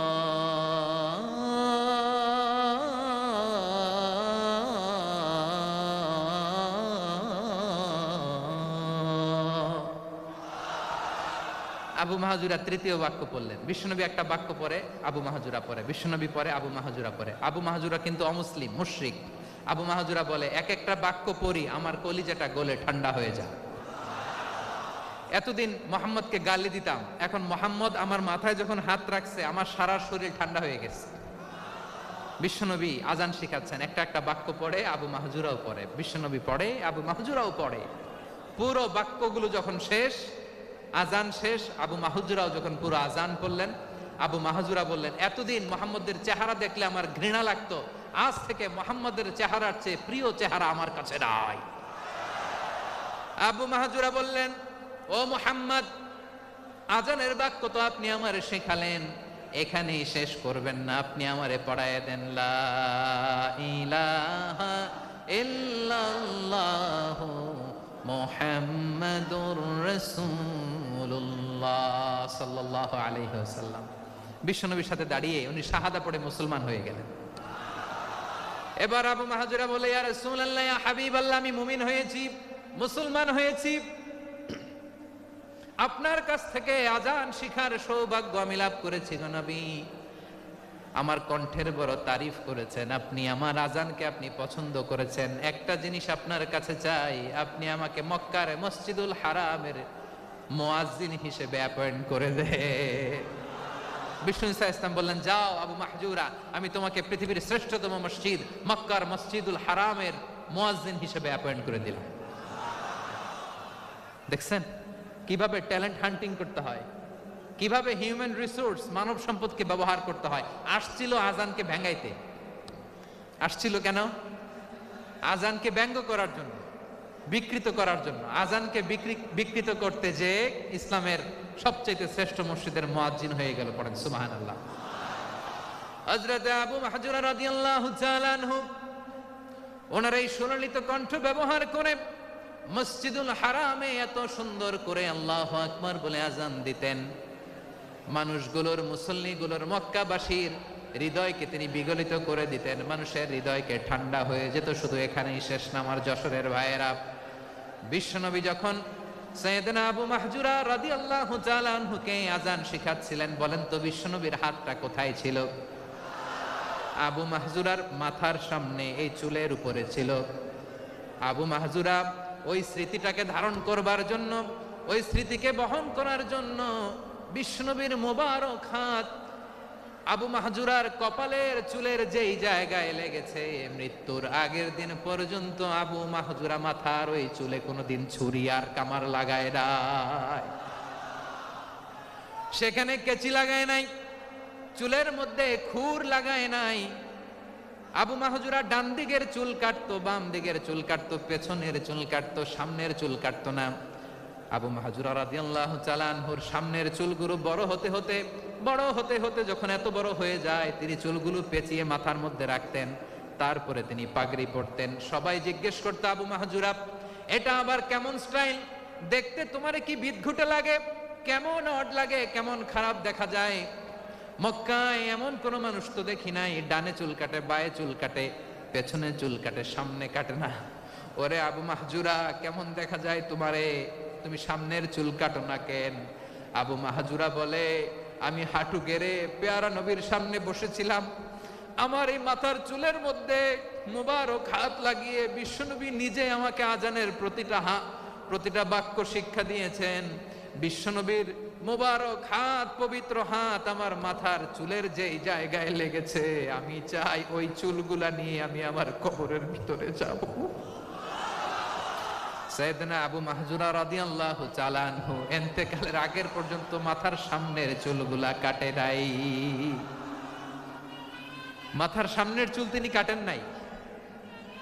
সুবহানাল্লাহি বিহামদি। কেমন ভালোবাসতেন বিশ্বনবী সাহাবীদেরকে, সাহাবারা কেমন ভালোবাসতেন বিশ্বনবীকে। সামনের চুলগুলো বড় হতে হতে এত বড় ছিল, পেঁচিয়ে রেখে পাগড়ি করতেন, কাটতেন না। নবীর হাত লেগেছিল। সুবহানাল্লাহ পড়েন। তাহলে what is the lesson? Moral of the story কি? মোরাল অফ দ্য স্টোরি হচ্ছে, আসছিল আজানকে ব্যঙ্গ করার জন্য, বিকৃত করার জন্য, হয়ে গেল মসজিদুল হারামের মুয়াজ্জিন। দেখেন বিশ্বনবী একটা খারাপ সিচুয়েশনের মধ্যে থেকে কি ভালো জিনিস বের করে আনলেন। আমি যে শুরুতে বলেছি কিভাবে তিনি হিউম্যান রিসোর্সকে ডেভেলপ করেছেন, ম্যানেজ করেছেন। তিনি যে চৌকুশ ট্যালেন্ট হান্টার ছিল, দেখেন সবার মধ্যে থেকে এর বাছাই করে মুয়াজ্জিন বানাই দিয়েছেন। সুবহানাল্লাহ পড়েন। তার মানে এই না সবাইরে ধরে ধরে উনি মুয়াজ্জিন বানাইছেন। যার যেই ট্যালেন্ট আছে তাকে ওই কাজে অ্যাসাইন করেছেন। যার যেই প্রতিভা আছে তার প্রতিভাকে ইসলামের কাজে লাগিয়েছেন। সুবহানাল্লাহ পড়েন। যায়েদ বিন সাবিত রাদিয়াল্লাহু তাআলা আনহু নাম শুনেছেন? যশোর কথা বেরোয় না। যদি জিজ্ঞাসা সালমান খানের নাম শুনছেন, সবাই হাত তুলবে, জি হুজুর শুনছি, মানে সব দেখা শেষ। সালমান খান, আমির খান, অমুক খান, সব খান মুখস্থ, কিন্তু যায়েদ বিন সাবিতের নাম মুখস্থ নাই মুসলমানদের। যেই সাহাবী মাথার সামনের চুল কাটে নাই, মসজিদুল হারামের মুয়াজ্জিন বানাইছেন বিশ্বনবী, সাহাবীর নাম কি? খায়া ফেলাইস, স্লোগানের সাথে খায়া ফেলাইস। আবু মাহজুরা। কি নাম? আবু মাহজুরা আল জুমাহি রাদিয়াল্লাহু তাআলা আনহু। এই নামটা আজকে নিয়ে যাইতে হবে যশোর। আবু মাহজুরা রাদিয়াল্লাহু তাআলা আনহু। দুই নম্বরে বলছিলাম যায়েদ বিন সাবিত রাদিয়াল্লাহু তাআলা আনহু। বিশ্বনবী দেখলেন মদিনার এই আনসারী সাহাবী হাইলি ট্যালেন্টেড, ইন্টেলেকচুয়াল, মেরিটোরিয়াস, জ্ঞানের প্রতি তার আকর্ষণ, মারাত্মক আকর্ষণ। বিশ্বনবী তাকে দায়িত্ব দিলেন, কোরআন যা নাজিল হয় তুমি লিখো, কাতিবুল ওয়াহি বানায় দিলেন। সুবহানাল্লাহ। যায়েদ বিন সাবিতরে আবার আজান শিখান নাই, কারণ তার মধ্যে বিশ্বনবীর প্রতিভা দেখেছেন, একাডেমিক প্রতিভা। বিশ্বনবীর একাডেমিক প্রজেক্টগুলো তিনি হ্যান্ডেল করতেন। যায়েদ বিন সাবিত ছিল বিশ্বনবীর ব্যক্তিগত সচিব। কি ছিল? ব্যক্তিগত সচিব। বোঝেন নাই? বিশ্বনবীর ব্যক্তিগত সচিব এবং দোভাষী। ইহুদিরা কিছু লিখে দিলে এটার অর্থ বিশ্বনবীরে বুঝায় দিতেন, আবার ইহুদিদের কাছে কিছু লিখতে হলে তিনি লিখে দিতেন। বিশ্বনবী একদিন বললেন, ইন্নী ওয়াল্লাহি মা আমানু ইয়াহুদা আলা কিতাব। ইহুদিরা যে চিঠি পাঠায় অর্থ তো বুঝি না, আরেক ইহুদি আইনে অর্থ করা লাগে। আবার ইহুদিদের কাছে কিছু লিখে পাঠাইতে চাইলে আমরা তো লিখতে পারি না, ইহুদিরে দিয়ে লেখা লাগে। ওরা যে পয়রা শোনায় লিখে দেয়, আমি ওদের বিশ্বাস করি না। আমার নিজের একজন লোক দরকার। বিশ্বনবী এই যায়েদ বিন সাবিতকে চুজ করলেন ল্যাঙ্গুয়েজের জন্য। উনি বললেন, যায়েদ তোমার সফট স্কিলকে ডেভেলপ করতে হবে, তুমি হিব্রু ল্যাঙ্গুয়েজ শিখে ফেলো। যায়েদ বিন সাবিত বলল, বিশ্বনবীর মোটিভেশন আর ইন্সপিরেশন পেয়ে আমি 15 দিনে ইহুদিদের এই হিব্রু ল্যাঙ্গুয়েজ শিখে ফেললাম। শুধু শিখে ফেললাম না, হাত্তা হাদিকতু, even I became master in the language. এই ভাষা আমি পারদর্শী হয়ে গেলাম। এরপরে ইহুদিরা চিঠি লিখে পাঠালে আর কোনো ইহুদি ডাকা লাগতো না, আমি নবীর এটার অর্থ শুনে পরে বুঝাই দিতাম। আবার ইহুদিদের কাছে চিঠি লেখা লাগলে আমি যায়েদ বিন সাবিত চিঠি লিখে দিতাম। সুবহানাল্লাহ। দেখেন এত সাহাবীর মধ্য থেকে বিশ্বনবীর একাডেমিক প্রজেক্ট, ব্যক্তিগত সচিব, দোভাষী হিসেবে তিনি যায়েদ বিন সাবিতের মতো তরুণকে নির্বাচিত করেছেন। কেমন ট্যালেন্ট হান্টার ছিল আমার নবী। সুবহানাল্লাহ পড়বেন না? বিশ্বনবীর ইন্তেকালের পরে সাইয়েদনা আবু বকর রাদিয়াল্লাহু তাআলা আনহু যখন খলিফা হয়ে আসলেন, কোরআনকে সংকলনের দায়িত্ব দেয়া লাগবে, কোন সাহাবীকে দিবেন? সব সাহাবারা মিলে পরামর্শ করলেন।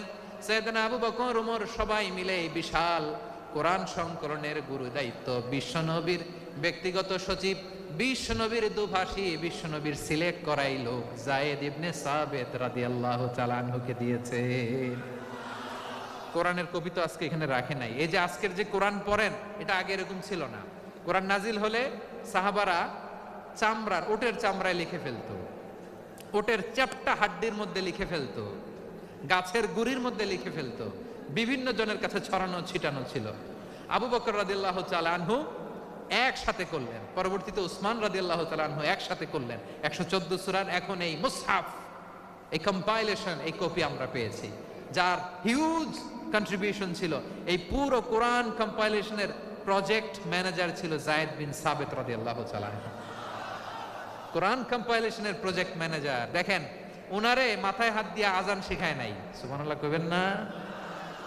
তাহলে প্রথম সাহাবী আবু মাহজুরাকে মুয়াজ্জিন বানাইলেন, যায়েদ বিন সাবিতকে ব্যক্তিগত সচিব আর দোভাষী বানালেন, মুসআব ইবনে উমাইর রাদিয়াল্লাহু তাআলা আনহুকে ইসলামের প্রথম অ্যাম্বাসেডর বানালেন। তাহলে তৃতীয় নাম্বার একজন সাহাবীর নাম বলছি, মুসআব ইবনে উমাইর। মুসআব কি নাম? নামটা কেমন লাগে? এই কয়েকজনের ভাল লাগে, বাকিদের ভাল লাগে না? ভাল লাগে? এই এই আর কয়েকটা মিনিট দেওয়া যাবে না আমাকে আল্লাহর রাস্তে? হ্যাঁ ঠিক আছে, আমি তোমাদেরকে ভালোবাসা দেখাবো, দোয়া করব যদি চুপ থাকো, একেবারে চুপ, কষ্ট সহ্য করো। বাকিরে যা সওয়াব পাবে তোমরা ডবল পাবা, যেহেতু কষ্ট বেশি, কিন্তু চুপ। 3 নাম্বার সাহাবীর নাম মুসআব। এই ধাক্কাধাক্কি কেন? ধাক্কাধাক্কি কেন রে ভাই? না না না, এরকম হইলে আসবো না যশোর, আমি আর আসবো না।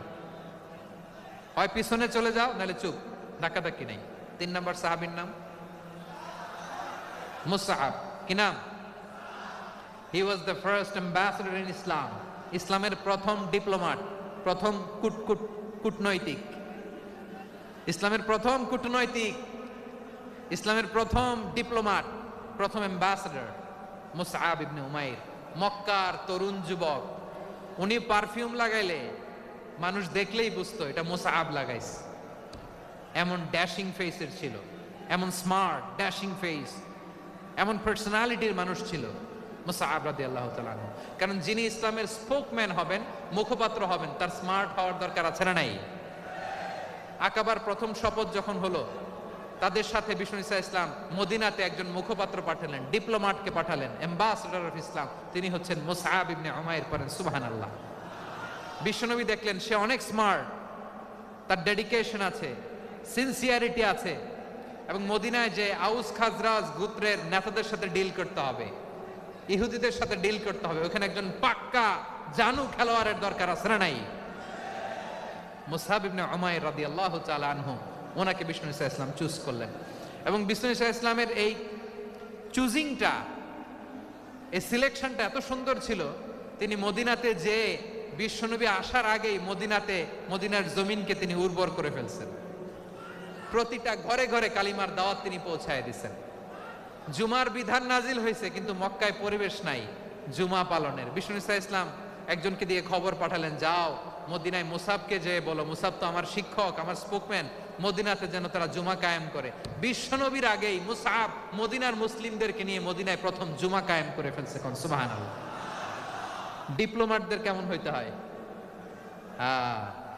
অ্যাম্বাসেডরের কেমন হইতে হয়, মুসআব রাদিয়াল্লাহু তাআলা আনহুর কাছ থেকে শিখে নাও। মুসআব নামটা কেমন লাগে?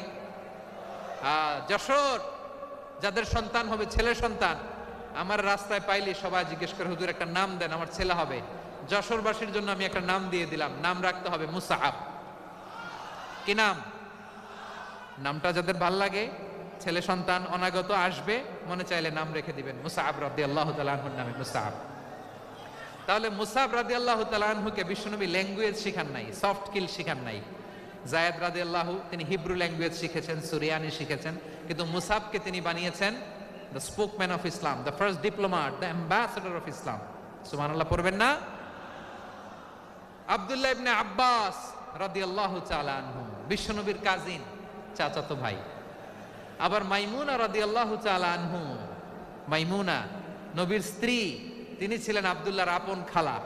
তো নবীর বউ যদি ওনার খালা হয়, নবী তার কি বুঝে নাই, নবী তার কি খালু। তাহলে সম্পর্ক অনেক গভীর, কাজিন আবার খালু, ছোট্ট মানুষ, তাই রাতে মাঝে মাঝে ঘরে থাকতো। বিশ্বনবী দেখলেন আব্দুল্লাহ যেহেতু আমার ঘরে ঢুকতে পারে, আব্দুল্লাহরে এই উম্মতের বড় শিক্ষাবিদ বানাইতে হবে। কথা বোঝে নাই? আব্দুল্লাহকে কি বানাইতে হবে? শিক্ষাবিদ, এডুকেটর অফ দিস উম্মাহ, এই উম্মার শিক্ষাবিদ বানাইতে হবে। তাই আব্দুল্লাহ ইবনে আব্বাসকে বিশ্বনবী হাতে কলমে শিক্ষা দিয়েছেন। আহারে, আর এরপরে যে কি ভাষা আসবে তোমাদের জন্য আমার মুখ থেকে আমি নিজেও জানি না। 1 ঘন্টা যাবত ধাক্কা ধাক্কি মারামারি, তো আসতে বলছে কে তোমাকে? পেছনে চলে যাও, জায়গা না পেলে। পুরো প্রোগ্রামটাই নষ্ট করে দিল।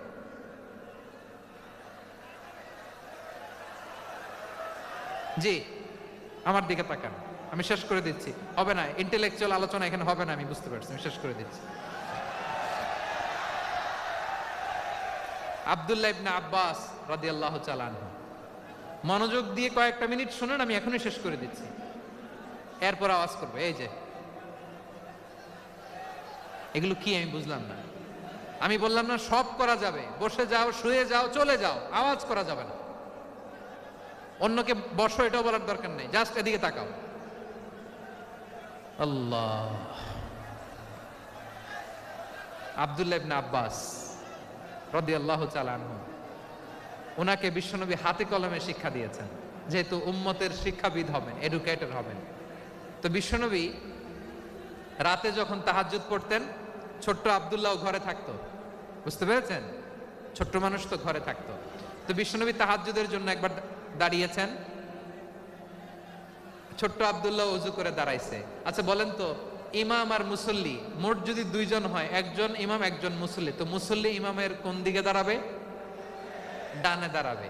ছোট্ট আব্দুল্লাহ বুঝে নাই, বিশ্বনবী তাহাজ্জুদ শুরু করেছেন, উনি ইক্তেদা করছেন আর দাঁড়াইছেন বায়ে। কোথায় দাঁড়িয়েছেন? আব্দুল্লাহ বলেন, যখন আমি বায়ে দাঁড়ালাম, আখাযা রাসূলুল্লাহ সাল্লাল্লাহু আলাইহি ওয়াসাল্লাম উযুনি আল ইউমনা ইয়াফতিলুহা, বিশ্বনবী নামাজরত অবস্থায় আমার কান ধরে টেনে আমার ডান দিকে এনে দাঁড় করায় দিলেন। পড়েন সুবহানাল্লাহ। দেখেন, হাতে কলমে শিক্ষা। আর জীবনে ভুলাবে? কথা কয় না, আর ভুলাবে? আর ভুল হবে না। এভাবে বিশ্বনবীর অনেক সঙ্গ পেয়েছেন, সফর করেছেন, একই বাহনে বসেছেন, এক বাহনে বসে লম্বা নসিহত করেছেন, বলেছেন, ইয়া গোলাম ইহফাজিল্লাহ ইয়াহফাজকা, ইহফাজিল্লাহ তাজিদহু তুজাহাক, ইযা সাআলতা ফাসআলিল্লাহ ওয়া ইযা ইসতাআনতা ফাসতাইন বিল্লাহ। আল্লাহর বিধান মানো, আল্লাহর বিধান রক্ষা করো, আল্লাহ তোমায় রক্ষা করবে। আব্দুল্লাহ, চাইতে হলে আল্লাহর কাছে চাও, সাহায্য চাইতে হলে আল্লাহর কাছে সাহায্য চাও। মনে রাখো, গোটা বিশ্বের সবাই যদি তোমার সাহায্য করতে চায়, ততটুকুই করতে পারবে যতটুকু আল্লাহ তোমার নসিবে রেখেছে। গোটা বিশ্ব যদি তোমার বিরুদ্ধে ষড়যন্ত্রে দাঁড়িয়ে যায়, ক্ষতি ততটুকু করতে পারবে যতটুকু তোমার জন্য বরাদ্দ আছে, এর বাইরে কিছু করতে পারবে না। আওয়াজ করে বলেন ঠিক কিনা? এভাবে হাতে কলমে শিখিয়েছেন, বিশ্বনবীর সঙ্গ পেয়েছেন। ওনাকে বিষ্ণু ইসা ইসলাম শিক্ষাবিদ, এডুকেটর অফ দিস উম্মাহ হিসেবে সিলেক্ট করেছেন, হাতে কলমে শিখিয়েছেন। বিশ্বনবী একবার প্রকৃতির ডাকে সাড়া দিয়ে এসেছেন। এখন কি করতে হবে? নামাজের জন্য ওযু করতে হবে। বিশ্বনবী এসেই দেখেন ওযুর বদনায় পানি ভরা, খুশি হয়ে গেলেন, বললেন, কে রেখেছে পানি? একজন বলল, আব্দুল্লাহ রেখেছে। বিশ্বনবী অত্যন্ত খুশি হলেন, খুশি হয়ে একটা দোয়া করলেন, বললেন, আল্লাহুম্মা ফাক্কিহু ফিদ্দীন ওয়া আল্লিমহু তা'ওয়ীল। আল্লাহ, তুমি আব্দুল্লাহকে দ্বীনের বুঝ দিও আর কোরআনের তাফসীর শিক্ষা দিও। বিশ্বনবীর এই দোয়া এমন লাগছে, উনি রাইসুল মুফাসসিরিন, এই পৃথিবীতে যত মুফাসসির ছিল, যত মুফাসসির আসবে, সকল মুফাসসিরের সম্রাট হিসেবে স্বীকৃত হয়েছেন আব্দুল্লাহ ইবনে আব্বাস। বিশ্বনবী ওনারা আজান শিখান নাই, বিশ্বনবী ওনারা ল্যাঙ্গুয়েজ শিখান নাই, বিশ্বনবী ওনারা অ্যাম্বাসেডর বানান নাই, হাতে কলমে শিক্ষা দিয়েছেন। ছোট্ট মানুষ, বিশ্বনবী ইন্তেকাল করলেন, আবু বকরের সময় গেল, ওমরে ফারুকের খেলাফত, তখনও তিনি তরুণ। ওমরে ফারুক রাদিয়াল্লাহু তাআলা আনহু ওনার ক্যাবিনেট মিনিস্ট্রির বৈঠকে এই আব্দুল্লাহ ইবনে আব্বাসকে পাশ দিয়ে বসায় রাখতেন। বয়স্ক সাহাবারা এটা পছন্দ করতো না, তারা বলতো, ঘটনা কি? আব্দুল্লাহর মতো ছেলে নাতি আমাদের আছে, এরা কেন রাখে ওমরে ফারুক? ওমরে ফারুক এটা টের পেলেন, তিনি বুঝতে পারলেন যে ক্যাবিনেট মেম্বাররা এটা পছন্দ করে না, ছোট্ট আব্দুল্লাহরে কেন রাখি, কেন যে রাখি, এটা একদিন বুঝাবো। একদিন মিটিং এ তিনি সবাইকে বললেন, ইযা জাআ নাসরুল্লাহি ওয়াল ফাতহ, এই আয়াত দ্বারা উদ্দেশ্য কি বলেন তো মুরব্বী সাহাবীরা? এক সাহাবী বলেন, এই সূরা দ্বারা উদ্দেশ্য আল্লাহ বলেছেন আমাদেরকে বিভিন্ন ল্যান্ড, বিভিন্ন এলাকা বিজয় করতে হবে। ওমরে ফারুক বললেন না, হয়নি। আরেকজন বললেন বিজয় হওয়ার পর আমাদের বেশি বেশি আল্লাহর বরত্বের ঘোষণা দিতে হবে, এটা উদ্দেশ্য। ওমরে ফারুক বললেন না, হয় নাই। যারা জিজ্ঞেস করেন কেউ পারে না। সব শেষে বিশ্বনবী ছোট্ট আব্দুল্লাহরে বলেন, আব্দুল্লাহ ইদা জা নাসরুল্লাহি ওয়াল ফাত, এর দ্বারা উদ্দেশ্য কি বলতো? ছোট্ট আব্দুল্লাহ বলেন, হুয়া আজালু রাসূলিল্লাহ। এই আয়াত দ্বারা বিশ্বনবীর বিদায়কে উদ্দেশ্য নেওয়া হয়েছে। ওমরে ফারুক বললেন, হাযা হুয়া, এটাই তো সঠিক উত্তর, এটাই সঠিক তাফসীর এই আয়াতের। কারণ ইদা জা নাসরুল্লাহি ওয়াল ফাত, যখন আল্লাহর সাহায্য আর বিজয় আসবে, ওয়া রাআইতান নাসা ইয়াদখুলুনা ফি দীনিল্লাহি আফওয়াজা, আপনি দেখবেন দলে দলে ঢলে ঢলে বানের পানির মতো মানুষ ইসলামের দিকে ঢুকতেছে, ইসলামের বিজয় হয়েছে। তো ইসলামের বিজয়ের মিশন নিয়ে নবী আসছে, বিজয়ী যখন হয়ে গেছে এখন তো নবীর বিদায় হবে। জোরে বলেন ঠিক কিনা? কোন সাহাবী এই সূক্ষ্ম কথাটা ধরতে পারে নাই, ওই আব্দুল্লাহ ছাড়া। আব্দুল্লাহ যখন উত্তর দিছে সব সাহাবীদের টনক নড়েছে। এরপর থেকে কোনো ক্যাবিনেট মিটিং এ আর কোন সাহাবারা কোনো প্রশ্ন করে নাই, আওয়াজ করে পড়েন সুবহানাল্লাহ। বিশ্বনবী আব্দুল্লাহ ইবনে আব্বাসকে দ্য এডুকেটর অফ দ্য উম্মাহ, উম্মার শিক্ষাবিদ হিসেবে গ্রহণ করেছেন। আওয়াজ করে পড়তে হবে আল্লাহু আকবার। সাহাবীদের নামগুলো মনে থাকবে? এক নম্বরে আবু মাহজুরা, মুয়াজ্জিন বানাইছেন। যায়েদ ইবনে সাবিত, দোভাষী, ট্রান্সলেটর অফ প্রফেট, এবং তিনি ছিলেন বিশ্বনবীর ব্যক্তিগত সচিব। Musab ibn Umair, the first ambassador and diplomat of Islam. Abdullah ibn Abbas, এই উম্মার সবচেয়ে বড় এডুকেটর, শিক্ষাবিদ। আরেকজন ছিল আব্দুল্লাহ ইবনে মাসউদ রাদিয়াল্লাহু তাআলা। দুই আব্দুল্লাহ, আব্বাস গেল, আরেকজন হচ্ছে মাসউদ। মক্কার তরুণ, ছাগল পালতো মুশরিকের। বিশ্বনবী আর আবু বকর রাদিয়াল্লাহু তাআলা আনহু একবার গেলেন, যে দেখে এই তরুণ দাঁড়ায় আছে। বিশ্বনবী বলেন, আমি খুব ক্ষুধার্ত, তোমার কাছে কি দুধ আছে ছাগলের? আব্দুল্লাহ আছে, ওয়ালাকিন আনা মুতামান, কিন্তু যে দুধ আছে এটা আমানতের, আমি দিতে পারবো না। বিশ্বনবী এইটা শুনেই তারা টার্গেট করে ফেলছে। আনা মুতামান, দুধ আছে কিন্তু এটা আমার মালিকের, আমি তো দরদ দেখায় আমার মালিকের দুধ আপনি পথিক, আপনারে দিতে পারি না। বিশ্বনবী টার্গেট করে ফেলছেন, এরে আমার কাজে লাগাইতে হবে। বিশ্বনবী বললেন, আচ্ছা ঠিক আছে দুধ দিও না, কিন্তু এমন ছাগি আছে কিনা যেই ছাগির সাথে কোনো ছাগলের মিলন হয় নাই, তার ওলানে দুধও আসে নাই, বাচ্চাও নাই। এরকম ছাগির থেকে যদি আমি দুধ খাই তাহলে তো সমস্যা নাই। বলতেছে এরকম ছাগির থেকে দুধ খাইলে সমস্যা নাই, কারণ এরকম ছাগির ওলান থেকে দুধ আসবেও না। বলতেছে ঠিক আছে এরকম একটা ছাগি নিয়ে আস। নিয়ে আসা হলো। বিশ্বনবী বিসমিল্লাহ বলে ওই ছাগির ওলানে হাত দিলেন। হাত দিতে দেরি, পুরো ওলানটা দুধে ভরে যেতে দেরি হয় না। বিশ্বনবী আর আবু বকর রাদিয়াল্লাহু তাআলা আনহু দহন করে পেট ভরে খেলেন। এই দৃশ্য আব্দুল্লাহ ইবনে মাসউদের হৃদয়ে দাগ কাটলো। এই মুআজিজা দেখে তিনি বললেন, আশহাদু আল্লা ইলাহা ইল্লাল্লাহ ওয়া আশহাদু আন্না মুহাম্মাদুর রাসূলুল্লাহ। তিনি ষষ্ঠ মুসলিম ছিলেন, 6 নম্বর মুসলমান। ওনাকে টার্গেট করে বিশ্বনবী দেখলেন এমন ইন্টেলেকচুয়াল ব্রেন, উনি সূক্ষ্ম সূক্ষ্ম জিনিস বুঝে বেশি, ফিকহি জ্ঞান ওনার মধ্যে বেশি। বিশ্বনবী ওনাকে কোরআনের জ্ঞান শিক্ষা দিতে লাগলেন। উনি বিশ্বনবী সবার কাছে কোরআন শোনায়, কিন্তু বিশ্বনবী নিজে আব্দুল্লাহ ইবনে মাসউদের কাছ থেকে কোরআন শুনতো। বিশ্বনবী একবার বললেন, ইকরা আলাইয়া ইয়া মাসউদ। ইবনে মাসউদ একবার শোনাও তো কোরআন দেখি। আব্দুল্লাহ ইবনে মাসউদ বলে, আকরাউ আলাইকা ওয়া আলাইকা উনজিল। নবী আপনার উপর কোরআন নাজিল হয় আর আমি আপনার সামনে কোরআন পড়ব। বিশ্বনবী বললেন, ইন্নী উহিব্বু আন আসমাআহু মিন গায়রি। আমি নিজে পড়তে যেমনি ভালোবাসি, অন্যে পড়ুক আমি শুনবো, এটাও আমি ভালোবাসি। সূরা নিসা তিনি তেলাওয়াত করে শুনিয়েছেন। এমন সূক্ষ্ম সূক্ষ্ম বিষয় বিশ্বনবী ওনাকে ধরিয়ে দিয়েছেন। উনি হয়ে গিয়েছেন আব্দুল্লাহ ইবনে আব্বাস, হয়েছেন রাইসুল মুফাসসিরিন, উনি হয়ে গিয়েছেন ফাকিহুল উম্মাহ। ওনার চাইতে বড় ফকি এই পৃথিবী আর দেখবে না। চিল্লায় বলেন সুবহানাল্লাহ। উনি বলতেন, ওয়াল্লাহি ওয়াল্লাহি ইল্লাযী লা ইলাহা গায়রু মা উনজিলাত সূরাতুন ইল্লা ওয়া আনা আ'লামু আইনা উনজিলাত ওয়া ফীমা উনজিলাত।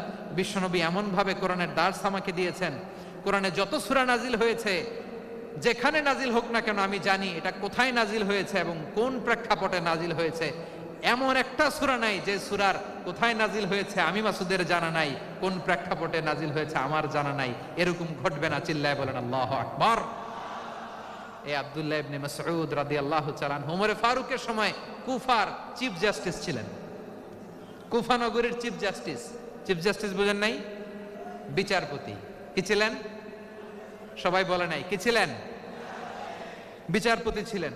এবং ওনার যে ফিকহি জ্ঞানের ধারা, এটাই আলকামা, ইব্রাহিম আন-নাখাই, হাম্মাদ ইবনে সুলাইমান হয়ে ইমাম আবু হানিফা পর্যন্ত পৌঁছেছে। এবং ওনার ফিকহি জ্ঞানের ধারাই হানাফি মাযহাবে অ্যাকসেপ্ট হয়েছে। আজও এগুলো হানাফি মাযহাবে চর্চিত হয়। হানাফি মাযহাবের সব ফিক আব্দুল্লাহ ইবনে মাসউদের ফিকহি জ্ঞানের ধারা থেকে নেওয়া হয়েছে। চিল্লায় পড়েন সুবহানাল্লাহ। তাহলে উনাকে বিশ্বনবী বানিয়েছেন জুরিস্ট, আইনবিদ, ফকিহ।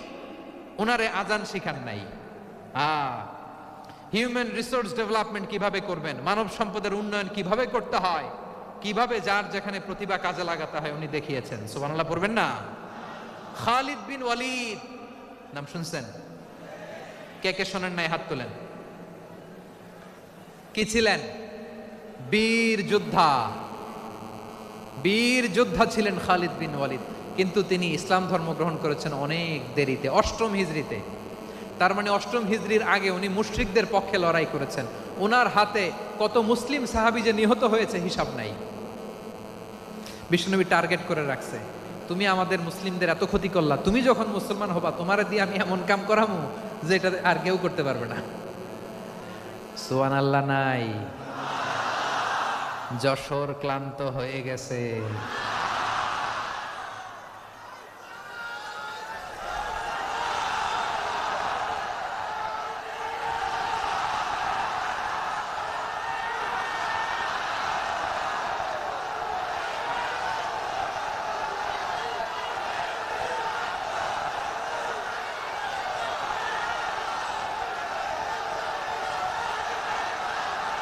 মাশাআল্লাহ, বসুন বসুন বসুন।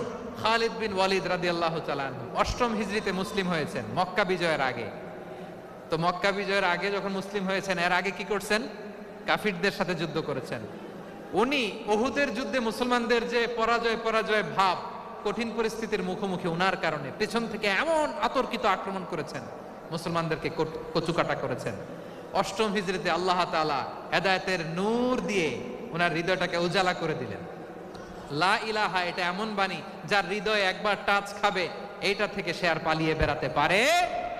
ঝিনুকের ভেতর লুকিয়ে থাকে যেমন মতি, ঝিনুকের ভেতর লুকিয়ে থাকে যেমন মতি, কলমা শাহাদাতে আছে আল্লাহর জ্যোতি, কলমা শাহাদাতে আছে আল্লাহর জ্যোতি। ঠিক কিনা বলেন? মক্কা বিজয়ের আগে মুসলিম হলেন, হওয়ার পরেই বিশ্বনবীর টার্গেট ফুলফিল হলো। ওই যে টার্গেট করে রেখেছেন আর দোয়া করেছেন, খালিদ বিন ওয়ালিদ যদি মুসলিম হয় তাকে আমি মিলিটারি চিফ বানাবো। ওনাকে আজান শিখান নাই, ওনারে কান ধইরা নামাজের এই মাথা থেকে ওই মাথা আনান নাই, ফিকহি কোরআনের সূক্ষ্ম তাফসীর ওনারে শিখান নাই, অ্যাম্বাসেডর বানান নাই। বিষ্ণু ইসলাম উনাকে সামরিক অভিযানে প্রেরণ করেছেন। সামরিক অভিযানে তিনি প্রেরণ করেছেন। উনার জীবদ্দশায় উনার নেতৃত্বে যতগুলো যুদ্ধ হয়েছে, একটা যুদ্ধেও তিনি পরাজয় বরণ করেন নাই। ওমরে ফারুকের সময়কালে তিনি চিফ অফ মুসলিম মিলিটারি, মানে মুসলিম সেনাপতি হয়েছেন। যশোর আওয়াজ করো, ঠিক কিনা বলো? সেনাপতি, মুসলিম সেনাপতি। তাহলে কিভাবে হিউম্যান রিসোর্স ব্যবহার করতে হয় গোটা বিশ্ব আমার নবীর কাছ থেকে শিখে নাও। খালিদ বিন ওয়ালিদ, ওনাকে বিশ্বনবী একটা উপাধি দিয়েছেন। উপাধিটা হচ্ছে সাইফুল্লাহিল মাসলুল, আল্লাহর নাঙ্গা তরবারি, আল্লাহর খোলা তরবারি, দ্য ওপেন সোর্ড অফ আল্লাহ। খালিদ বিন ওয়ালিদ মুসলিম সেনাপতি। হাসান বিন সাবেত নাম শুনছেন? দেখি উনি কি ছিল বলেন। রাসূলের সভা কবি, কালচারাল হিজিমনিকে ডিফিট করার জন্য। উনি ভালো অস্ত্র চালানো জানতেন না, ওই কাজে উনি যেতেন না। ওনার ছিল কাব্য প্রতিভা। কাফিররা কবিতা দিয়ে নবীকে গালি দিত। বিশ্বনবী বলতেন, ইয়া হাসান আজিব আন রাসূলিল্লাহ, তুমি নবীর হয়ে কাফেরদের এই কথাগুলোর জবাব দাও। বিশ্বনবীর একটা মিম্বার ছিল। বিশ্বনবীর মিম্বারের পাশাপাশি মসজিদে নববীতে এই হাসান বিন সাবেতের জন্য বিশ্বনবী একটা স্পেশাল মিম্বার বানিয়ে দিয়েছেন। এখান থেকে তুমি জবাব দাও। এবং বিশ্বনবী বলেছেন, আল্লাহুম্মা আইয়িদহু বিরূহিল কুদুস। আল্লাহ হাসান আমার পক্ষে জবাব দেয়, তুমি জিব্রাইল মারফত তাকে সাহায্য পাঠাইয়া দিও। রাসূল সাল্লাল্লাহু আলাইহি ইসলামের সভা কবি, the poet of the prophet, নবীর কবি, উনি কবিতা দিয়ে এমন উচ্চাঙ্গের ভাষায় কবিতা দিয়ে তিনি জবাব দিতেন, কাফিরদের গা শিহরে যেত, তাদের হৃদয়ে আগুন ধরে যেত। তাহলে এরকম কবিরও দরকার আছে না নাই? এখন যাকে আল্লাহ দিছে কাব্য প্রতিভা, এরা যদি আপনি যুদ্ধের ময়দানে পাঠান হবে? যারে দিছে সুরেলা গলা, এরা যদি অ্যাম্বাসেডর বানান হবে না। হাসান বিন সাবিত ছিলেন বিষ্ণু নবী সাল্লাল্লাহু আলাইহি ওয়াসাল্লামের কবি। হুযায়ফা ইবনুল ইয়ামান বিশ্বনবীর গোয়েন্দা বিভাগের প্রধান। কিসের প্রধান? হুযায়ফা ইবনুল ইয়ামান, ওনার ছিল ডিটেকটিভ মাইন্ড, গোয়েন্দা বিভাগের প্রধান, এবং উনি হচ্ছেন সাহিবু সিররি রাসূলিল্লাহ, রাসূল সাল্লাল্লাহু আলাইহি ওয়াসাল্লামের গোপন তথ্যের ধারক বাহক। নবীর যেই কথা কেউ জানে না, সব হুযায়ফার পেটের ভিতরে ছিল। সুবহানাল্লাহ পড়েন। মদিনার যত ইহুদিদের একটা লিস্ট ছিল, এই লিস্ট শুধু দুইজন জানতো, বিশ্বনবী আর হুযায়ফা। সুবহানাল্লাহ পড়বেন না? তাহলে উনাকে কোন দায়িত্ব দিছে? কোন বিভাগ? যশোর, আওয়াজ করো, কোন বিভাগ? গোয়েন্দা বিভাগের হেড ছিল। খন্দকের যুদ্ধে প্রচন্ড আজকের মতো শৈত্য প্রবাহ, মাটি খনন করতে করতে সাহাবীদের পেটে ক্ষুধা নাই, দাঁড়াইতে পারে না নামাজের জন্য, এত ক্লান্ত, ক্ষুধা, ক্লান্ত, শ্রান্ত। বিশ্বনবী বললেন, কে আছো? এই কঠিন শীত, এই ভয় আর ক্ষুধার মধ্যেও খন্দকের পরীক্ষা টপকে শত্রু শিবিরে যে আমাকে তথ্য দিবা, কে আছো? কারো গায়ে শক্তিই নাই যে দাঁড়াবে, কেউ দাঁড়ায় না। বিশ্বনবী তখন নিজে হুযায়ফাকে ডাক দিলেন, হুযায়ফা, যে আমাকে আজকে শত্রু শিবিরের তথ্য এনে দিবে, সে জান্নাতে আমার মোরাফাকা, আমার সঙ্গী হবে। হুযায়ফা রাদিয়াল্লাহু ইবনুল ইয়ামান জীবনের ঝুঁকি নিয়ে এই ক্ষুধা, শৈত্য প্রবাহ, কোল্ড ওয়েভসকে উপেক্ষা করে পরীক্ষা টপকে শত্রু শিবিরে যে সবার কথাগুলো চুপে চুপে শুনে বিশ্বনবীর দরবারে এসে গোয়েন্দাদের মতো তথ্য সরবরাহ করেছে। বিশ্বনবীর গোয়েন্দা বিভাগের প্রধান হুযায়ফা ইবনুল ইয়ামান ইন্টেলিজেন্স বিভাগ চালাতেন। মুনাফিকদের নাম ওনার কাছে ছিল। মুআয ইবনে জাবাল মদিনা রাষ্ট্রের সবচেয়ে সিনিয়র আমলা ছিলেন। আমলাতন্ত্র চিনেন তো? প্রশাসনিক কাজ যারা চালায়, অ্যাডমিনিস্ট্রেশন বুঝেন না? The department of administration. মদিনার রাষ্ট্রের সিনিয়র আমলা মুআয ইবনে জাবাল মুতাখাসসিসুন ফিল হালাল ওয়াল হারাম, হালাল হারামের স্পেশালিস্ট ছিলেন। বিশ্বনবী উনাকে ইয়ামানের গভর্নর করে পাঠাইছেন। বলেছেন, ইন্নাকা তা'তি কওমান আহলা কিতাব, এমন গোষ্ঠীর কাছে যাবা এরা ইহুদি নাসারা, আগে শাহাদা পড়লে এরপরে নামাজের দাওয়াত দিও, নামাজ পড়লে যাকাতের দাওয়াত দিও। গভর্নরের অ্যাটিটিউড যেমন থাকে তেমন অ্যাটিটিউড ধরে রেখো। সুবহানাল্লাহ পড়েন। তাহলে মুআয ইবনে জাবালকে দিয়ে বিশ্বনবী কবিতা লেখায় নাই, চিঠি লেখায় নাই, আজান দেওয়ায় নাই। সুবহানাল্লাহ পড়বেন না? সব শেষ সাহাবী বলি আবু হুরায়রা রাদিয়াল্লাহু তাআলা আনহু, নাম শুনছেন? বিড়ালের বাবা। কি করতেন? খালি হাদিস মুখস্থ করতেন। উনি বলতেন, আলজামু রাসূলুল্লাহ আলা মিলই বাতনি, আমার শুধু পেটের ক্ষুধার বন্দোবস্ত হইলে আমি নবীর সঙ্গ ছাড়তাম না। আমার আনসার সাহাবারা ক্ষেত খামারের কাজ করত, আমার মুহাজির সাহাবারা ব্যবসা করত, আর আমি নবীর সাথে সাথে থাকতাম। শুধু সকাল বিকাল দুই বেলা যদি আমার খাবারের বন্দোবস্ত হয়, আমি আর নবীর লক ছাড়ি না। সুবহানাল্লাহ কইবেন না? 5374টা হাদিস তিনি বর্ণনা করেছেন। সবচেয়ে বেশি হাদিস বর্ণনাকারী সাহাবী। হাদিস প্রিজার্ভেশনের কাজে বিশ্বনবী ওনাকে কাজে লাগিয়েছেন। উনি একদিন বলেন, ইয়া রাসূলুল্লাহ আসমাউ মিনকা কাসীরান ফালা আহফাজু, নবী অনেক কথা শুনি আমার মনে থাকে না। বিষ্ণু বললেন, তাই? উবসুত রিদাক, তোমার চাদরটা বিছাও। আবু হুরায়রা বিছালেন, বিশ্বনবী হাত বুলায় দিলেন, এরপরে অনেক হাদিস বর্ণনা করলেন। আবু হুরায়রা বলে, তারপর থেকে বিশ্বনবী যাই বর্ণনা করে আমি শুনি আর একটাও বলি না। এখন সুবহানাল্লাহ। বিশ্বনবী ওনাকে হাদিস প্রিজার্ভেশন, নবীর এই যে লক্ষ্য হাদিস প্রিজার্ভেশনের এই দায়িত্ব দিয়েছেন সাইয়েদনা আবু হুরায়রা রাদিয়াল্লাহু তাআলা আনহুকে। প্রিয় ভাইরা, তাহলে 10 জন সাহাবীর কথা যে বললাম, আপনারা কি খেয়াল করেছেন কত বড় ট্যালেন্ট হান্টার, চৌকস ট্যালেন্ট হান্টার ছিল আমার নবী। এক একজনের এক এক ট্যালেন্ট, এক এক কাজে অ্যাসাইন করেছেন, এক একজনকে এক এক দায়িত্ব দিয়েছেন, এক একজনের প্রতিভাকে এক একভাবে বিকশিত হওয়ার সুযোগ দিয়েছেন। আওয়াজ করে বলেন ঠিক কি না? এখন আমার পর্দার আড়ালে আমার মায়েরা বলবে, এতগুলো পুরুষ সাহাবীর কথা বললো, নারী সাহাবীরা কি কিছু করে নাই? হ্যাঁ, একজন নারী সাহাবীর কথা বলে মোনাজাত হবে, দোয়া ছাড়া কেউ যাব না। রুফাইদা আল আসলামিয়া রাদিয়াল্লাহু তাআলা আনহা, ওনার বাবার নাম সাআদ আল আসলামি। বিশ্বনবী কি খেয়াল করলেন দেখেন, সাআদ ছিল মদিনার বড় ডাক্তার। এই নারী সাহাবী রুফাইদা বাবার কাছ থেকে চিকিৎসা বিদ্যা শিখেছেন। যখন শিখছে, বিশ্বনবী দেখলেন আমার তো প্রতি সপ্তাহে সপ্তাহে যুদ্ধে আহত সাহাবীদের সেবা দিবে কে? বিশ্বনবী রুফাইদাকে বললেন, রুফাইদা তুমি মসজিদে নববীর পাশে একটা মেডিকেল ক্যাম্প করো। এই যে সাকিনা আদ্দিন মেডিকেলের আমার ছাত্রী বন্ধুরা, শুনে রাখো, তোমাদের আইকন হচ্ছে এই রুফাইদা আল আসলামিয়া। বিশ্বনবীর ডিরেকশন অনুযায়ী তিনি মসজিদে নববীর পাশে একটা মেডিকেল ক্যাম্প করলেন এবং আহত সাহাবাদের চিকিৎসা উনি ওনার টিম নিয়ে দিতেন। বিশ্বনবীর পরামর্শে উনি আনসারি এবং মুহাজির মহিলা সাহাবীদেরকে নিয়ে একটা স্পেশাল মেডিকেল টিম গঠন করলেন। খায়বার যুদ্ধে 7ম হিজরিতে যখন বিশ্বনবী যায়, উনি ওনার টিম নিয়ে আসলেন, বললেন, ইয়া রাসূলুল্লাহ, আমরা তো তলোয়ার চালাতে পারি না, আমরা তো তীর মারতে পারি না, আপনি যদি অনুমতি দেন খায়বার অভিযানে আমি আমার টিম নিয়ে মেডিকেল টিমের সেবাটা সার্ভিসটা দিতে চাই। পড়েন সুবহানাল্লাহ। বিশ্বনবী অনুমতি দিলেন, যোদ্ধা সাহাবীদের সাথে রুফাইদা আল আসলামিয়া উনিও মেডিকেল টিম নিয়ে অগ্রসর হলেন।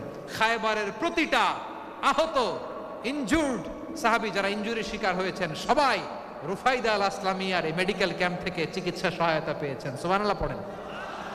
দেখেন কিভাবে বিশ্বনবী ট্যালেন্ট বাছাই করতেন। আপনি অবাক হবেন, বাহরাইনের মেডিকেল ইউনিভার্সিটিতে রুফাইদা আল আসলামিয়া মেডিকেল প্রাইজ অ্যাওয়ার্ড প্রতি বছর দেয়া হয়। যদি 8 দিনের এই মেডিকেল, আমার বোনেরা যদি জেনে থাকো জানো, না হলে নতুন করে জানো, সার্চ দিও, রুফাইদা আল আসলামিয়া মেডিকেল অ্যাওয়ার্ড বাহরাইনের ইউনিভার্সিটিতে দেয়া হয়। প্রিয় ভাইয়েরা, তাহলে আলোচনার সামারি আমরা করি। বিশ্বনবী যার যেখানে ট্যালেন্ট তাকে ওইখানে কাজে লাগাতেন। আওয়াজ করে বলেন ঠিক কিনা? এবার একটা ইন্টারভিউ হবে, আওয়াজ করে বলেন, আবু মাহজুরাকে বিশ্বনবী কি বানাইছেন? হ্যাঁ, ভুলে গেছেন? সামনের চুলে হাত দিয়ে বিশ্বনবী কি সুন্দর গলায় আজান শিখালেন। মুয়াজ্জিন। যায়েদ বিন সাবিতকে একাডেমিক প্রজেক্টের দায়িত্ব দিয়েছেন, তিনি ছিলেন বিশ্বনবীর দোভাষী ব্যক্তিগত সচিব। Musab ibn Umair, the first ambassador of Islam. Abdullah ibn Abbas, উম্মার বড় শিক্ষাবিদ মুফাসসির। আব্দুল্লাহ ইবনে মাসউদ ছিলেন জুরিস্ট। কি ছিলেন? জুরিস্ট ছিলেন, এই উম্মার সবচেয়ে বড় জুরিস্ট। খালিদ বিন ওয়ালিদ, সেনাপ্রধান। হাসান বিন সাবিত ছিলেন বিশ্বনবীর সভাকবি। কি ছিলেন? বিশ্বনবীর সভাকবি ছিলেন। এরপরে হুযায়ফা ইবনুল ইয়ামান কি ছিলেন? গোয়েন্দা বিভাগের প্রধান। মুআয ইবনে জাবাল কি ছিলেন? সিনিয়র আমলা, ইয়ামানের গভর্নর। আবু হুরায়রা রাদিয়াল্লাহু তাআলা আনহু হাদিস প্রিজার্ভেশনের কাজ করেছেন। আর আমাদের রুফাইদা আল আসলামিয়া রাদিয়াল্লাহু তাআলা আনহা কি ছিলেন? নার্স ছিলেন। নার্স হয়ে মেডিকেল সেবা দিয়েছেন। প্রিয় ভাইয়েরা, পুরো আলোচনার যদি সামারি করি, তাহলে বিশ্বনবী যেভাবে হিউম্যান রিসোর্সকে ম্যানেজ করেছেন, যার যেখানে প্রতিভা কাজে লাগিয়েছেন, আমরাও যদি করি, আমাদের বাংলাদেশের চিত্র আমরা পাল্টে যেতে পারবো। আমরা শুরুতে শুনেছি মানুষের আছে অসীম সম্ভাবনা, প্রতিটা মানুষ অনন্য, যত্ন নিলে, যথাযথ পরিচর্যা করলে মানুষ বিশ্ব জয় করতে পারে। ঠিক কিনা? আমাদের হাফেজে কোরআনের সামনে দাঁড়াতে পারে এমন কোন হাফেজে কোরআন আল্লাহর জমিনে জন্ম হয় নাই। গোটা বিশ্ব কাঁপিয়ে তারা সেরা, আমাদের ক্রিকেটাররা সেরা, আমাদের তৈরি পোশাক শিল্প সেরা। এরকম অনেক অনেক সেরা জিনিস আছে, আমরা এগুলোরে নার্চারিং করতে পারি নাই, পরিচর্যা করতে পারি নাই, সঠিক তারবিয়াতের অভাব। তাহলে মানুষের অসীম সম্ভাবনাকে কাজে লাগাতে হবে। ঠিক কিনা বলেন? ইউনুস গভর্নমেন্টকে আমি বলবো, অল্প সময়ের জন্য আপনারা এসেছেন, সংস্কারও করতে হবে, আবার নির্বাচনও করতে হবে। সব সংস্কার হতে করতে পারবেন না, যতটুকু পারবেন এর মধ্যে আমাদের যে হিউজ ম্যান পাওয়ার, আমাদের যে মানব সম্পদ, হিউম্যান রিসোর্স, এটাকে ডেভেলপ করে আপনাদের যেতে হবে। যেটা পারবেন না সেটাকে পরবর্তী নির্বাচিত গভর্নমেন্টের কাছে রেখে যেতে হবে, যে তারা যেন করে। তাদের কাছে আপনারা এটা রেখে যাবেন। তাহলে মানুষ চাইলে বিশ্ব জয় করতে পারে, আর মানুষকে হারাতে পারে কেউ? জোরে বলো যশোর, মানুষকে হারাতে পারে কেউ? আল্লাহ আমাদেরকে জনসংখ্যা দিয়েছেন প্রিয় ভাইয়েরা। এই জনসংখ্যা অনেক বড় সম্পদ, এটা আমাদের জন্য অভিশাপ নয়, আশীর্বাদ। আমাদের জনসংখ্যাকে যদি আমরা জনশক্তিতে রূপান্তর করতে পারি, আজকে বাংলাদেশ যে অবস্থানে দাঁড়িয়ে আছে, বাংলাদেশ তার 20 গুণ উন্নতির শিখরে চলে যাবে। চিল্লায় বলো ঠিক কিনা? আমাদের শ্রমিক ভাইয়েরা বাইরে কাজ করে, আমাদের শ্রমজীবী ভাইয়েরা, প্রবাসীরা, তাদের ব্যাপারে গুরুত্ব দিতে হবে। আমাদের শ্রমের দাম সবচেয়ে কম, সবচেয়ে কম। তারা এম্বাসিতে গুরুত্ব পায় না, এয়ারপোর্টে গুরুত্ব পায় না। এই সরকার অবশ্য তাদেরকে অনেক গুরুত্ব দিচ্ছে। আমাদের অদক্ষ শ্রমিককে যখন আমরা দুবাই পাঠাই, অল্প বেতন পায়, কিন্তু ইন্ডিয়ানরা দক্ষ শ্রমিক পাঠাইলে তার 3 গুণ বেতন পায়। আমরা আমাদের শ্রমিকদেরকে অদক্ষ ভাবে আর পাঠাতে চাই না, দক্ষ শ্রমিক পাঠিয়ে আমরা রেমিটেন্সের বন্যা বইয়ে দেব। আমাদের শ্রমিকদের পাঠানো রেমিটেন্সের টাকায় সচল থাকে আমার দেশের অর্থনীতির চাকা। তাদেরকে সবচেয়ে গুরুত্ব দিতে হবে। আমরা পেয়েছি ফ্রিডম ফাইটার, মুক্তিযোদ্ধা, আর আমার প্রবাসী ভাইরা হচ্ছে রেমিটেন্স ফাইটার। জোরে বলো ঠিক কিনা? তাহলে আমাদের এই জনশক্তিকে জনসম্পদে ট্রান্সফর্ম করতে হবে, ঠিক কিনা বলেন? সরকার জনগণকে এভাবে পলিশ করতে হবে। মা বাবারা ছেলে মেয়েদের মধ্যে কার কোন যোগ্যতা, তাকে ওইভাবে কাজে লাগাতে হবে। সবার এ প্লাস পাওয়ার কোনো দরকার নাই। আমাদের দেশে একটা টেন্ডেন্সি আছে, পরীক্ষায় এ প্লাস না পাইলে কই তুই কি করলি, পাশের বাড়ির ছেলে এ প্লাস পাইছে, যা ওর পা ধোয়া পানি খা। কি খা? তা আমি ভাবছি যে পা ধোয়া, এ প্লাস পাওয়া ছেলেদের পা ধোয়া পানির একটা পানির ব্র্যান্ড বানাইতে হবে। এরকম লেখা থাকবে, এ প্লাস পাওয়া ছেলেদের পা ধোয়া পানি। খাওয়া নাই, এগুলার খাওয়া নাই। ওরে আল্লাহ এ প্লাস পাওয়ার জন্য বানাইছে, আর আপনার ছেলেকে এই এ প্লাস গুলারে নিয়ন্ত্রণ করার জন্য আল্লাহ বানাইছে। ওকে দিয়ে আল্লাহ কি করবে আপনি জানেনই না। একটা এ প্লাস, একটা এ গ্রেড একটা মানুষের জীবনকে ঠিক করে দিতে পারে না। আপনার ছেলেকে আল্লাহ অন্যদিকে যোগ্যতা দিয়েছে। ওদের মনোবল ভাঙবেন না, খবরদার, খবরদার। ছেলে মেয়েদের মনোবল ভাঙবেন না।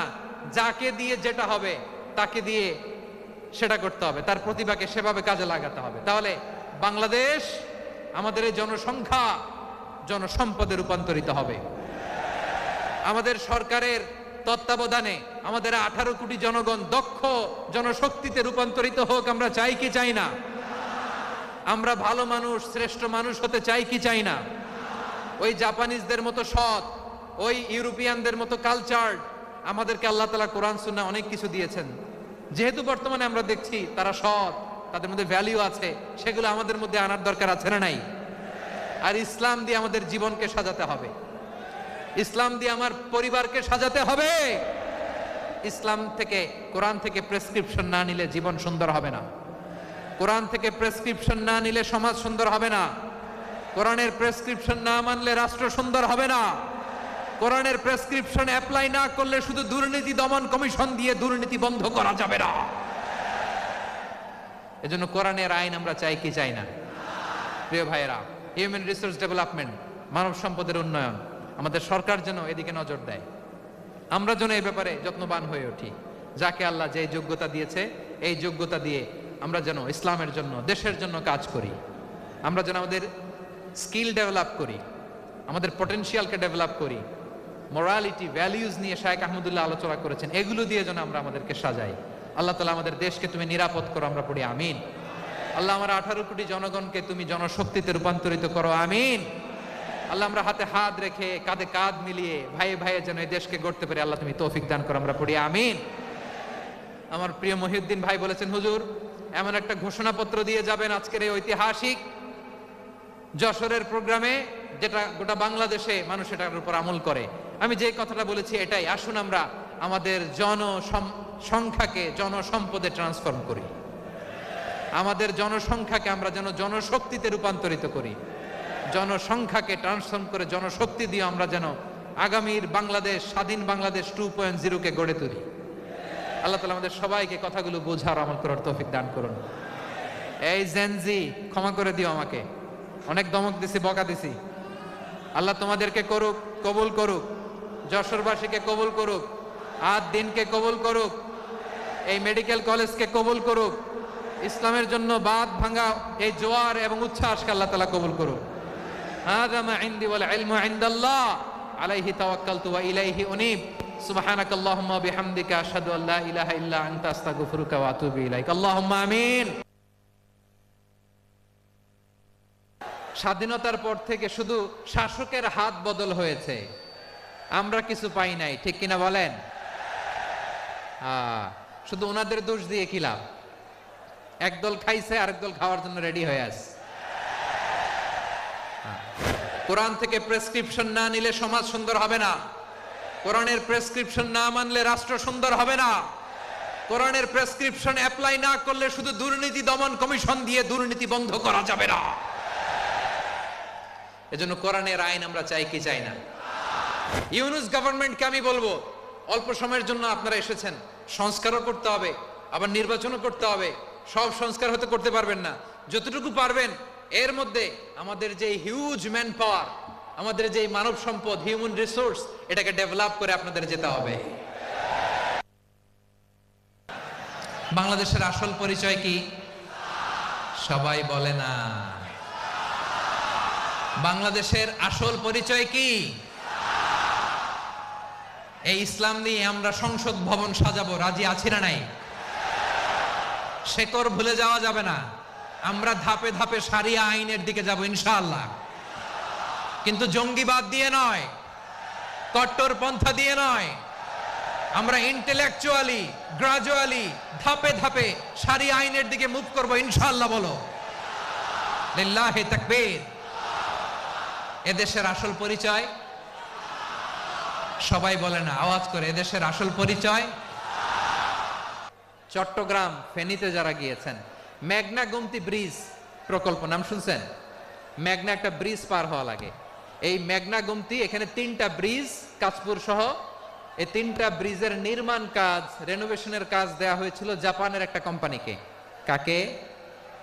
জাপানের কোম্পানি। নির্মাণ শেষে 738 কোটি টাকা বেঁচে গেছিল, এটা গভর্নমেন্টের হাতে দিয়ে তারা বিদায় নিয়েছে।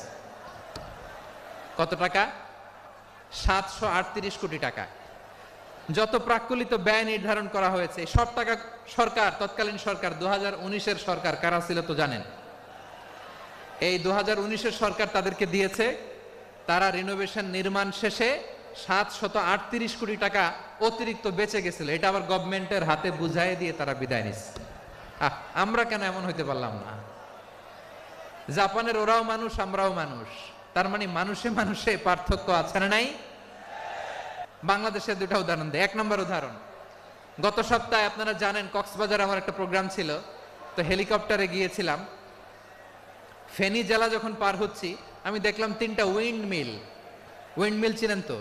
বিশাল পিলার, 3টা-4টা পাখা থাকে।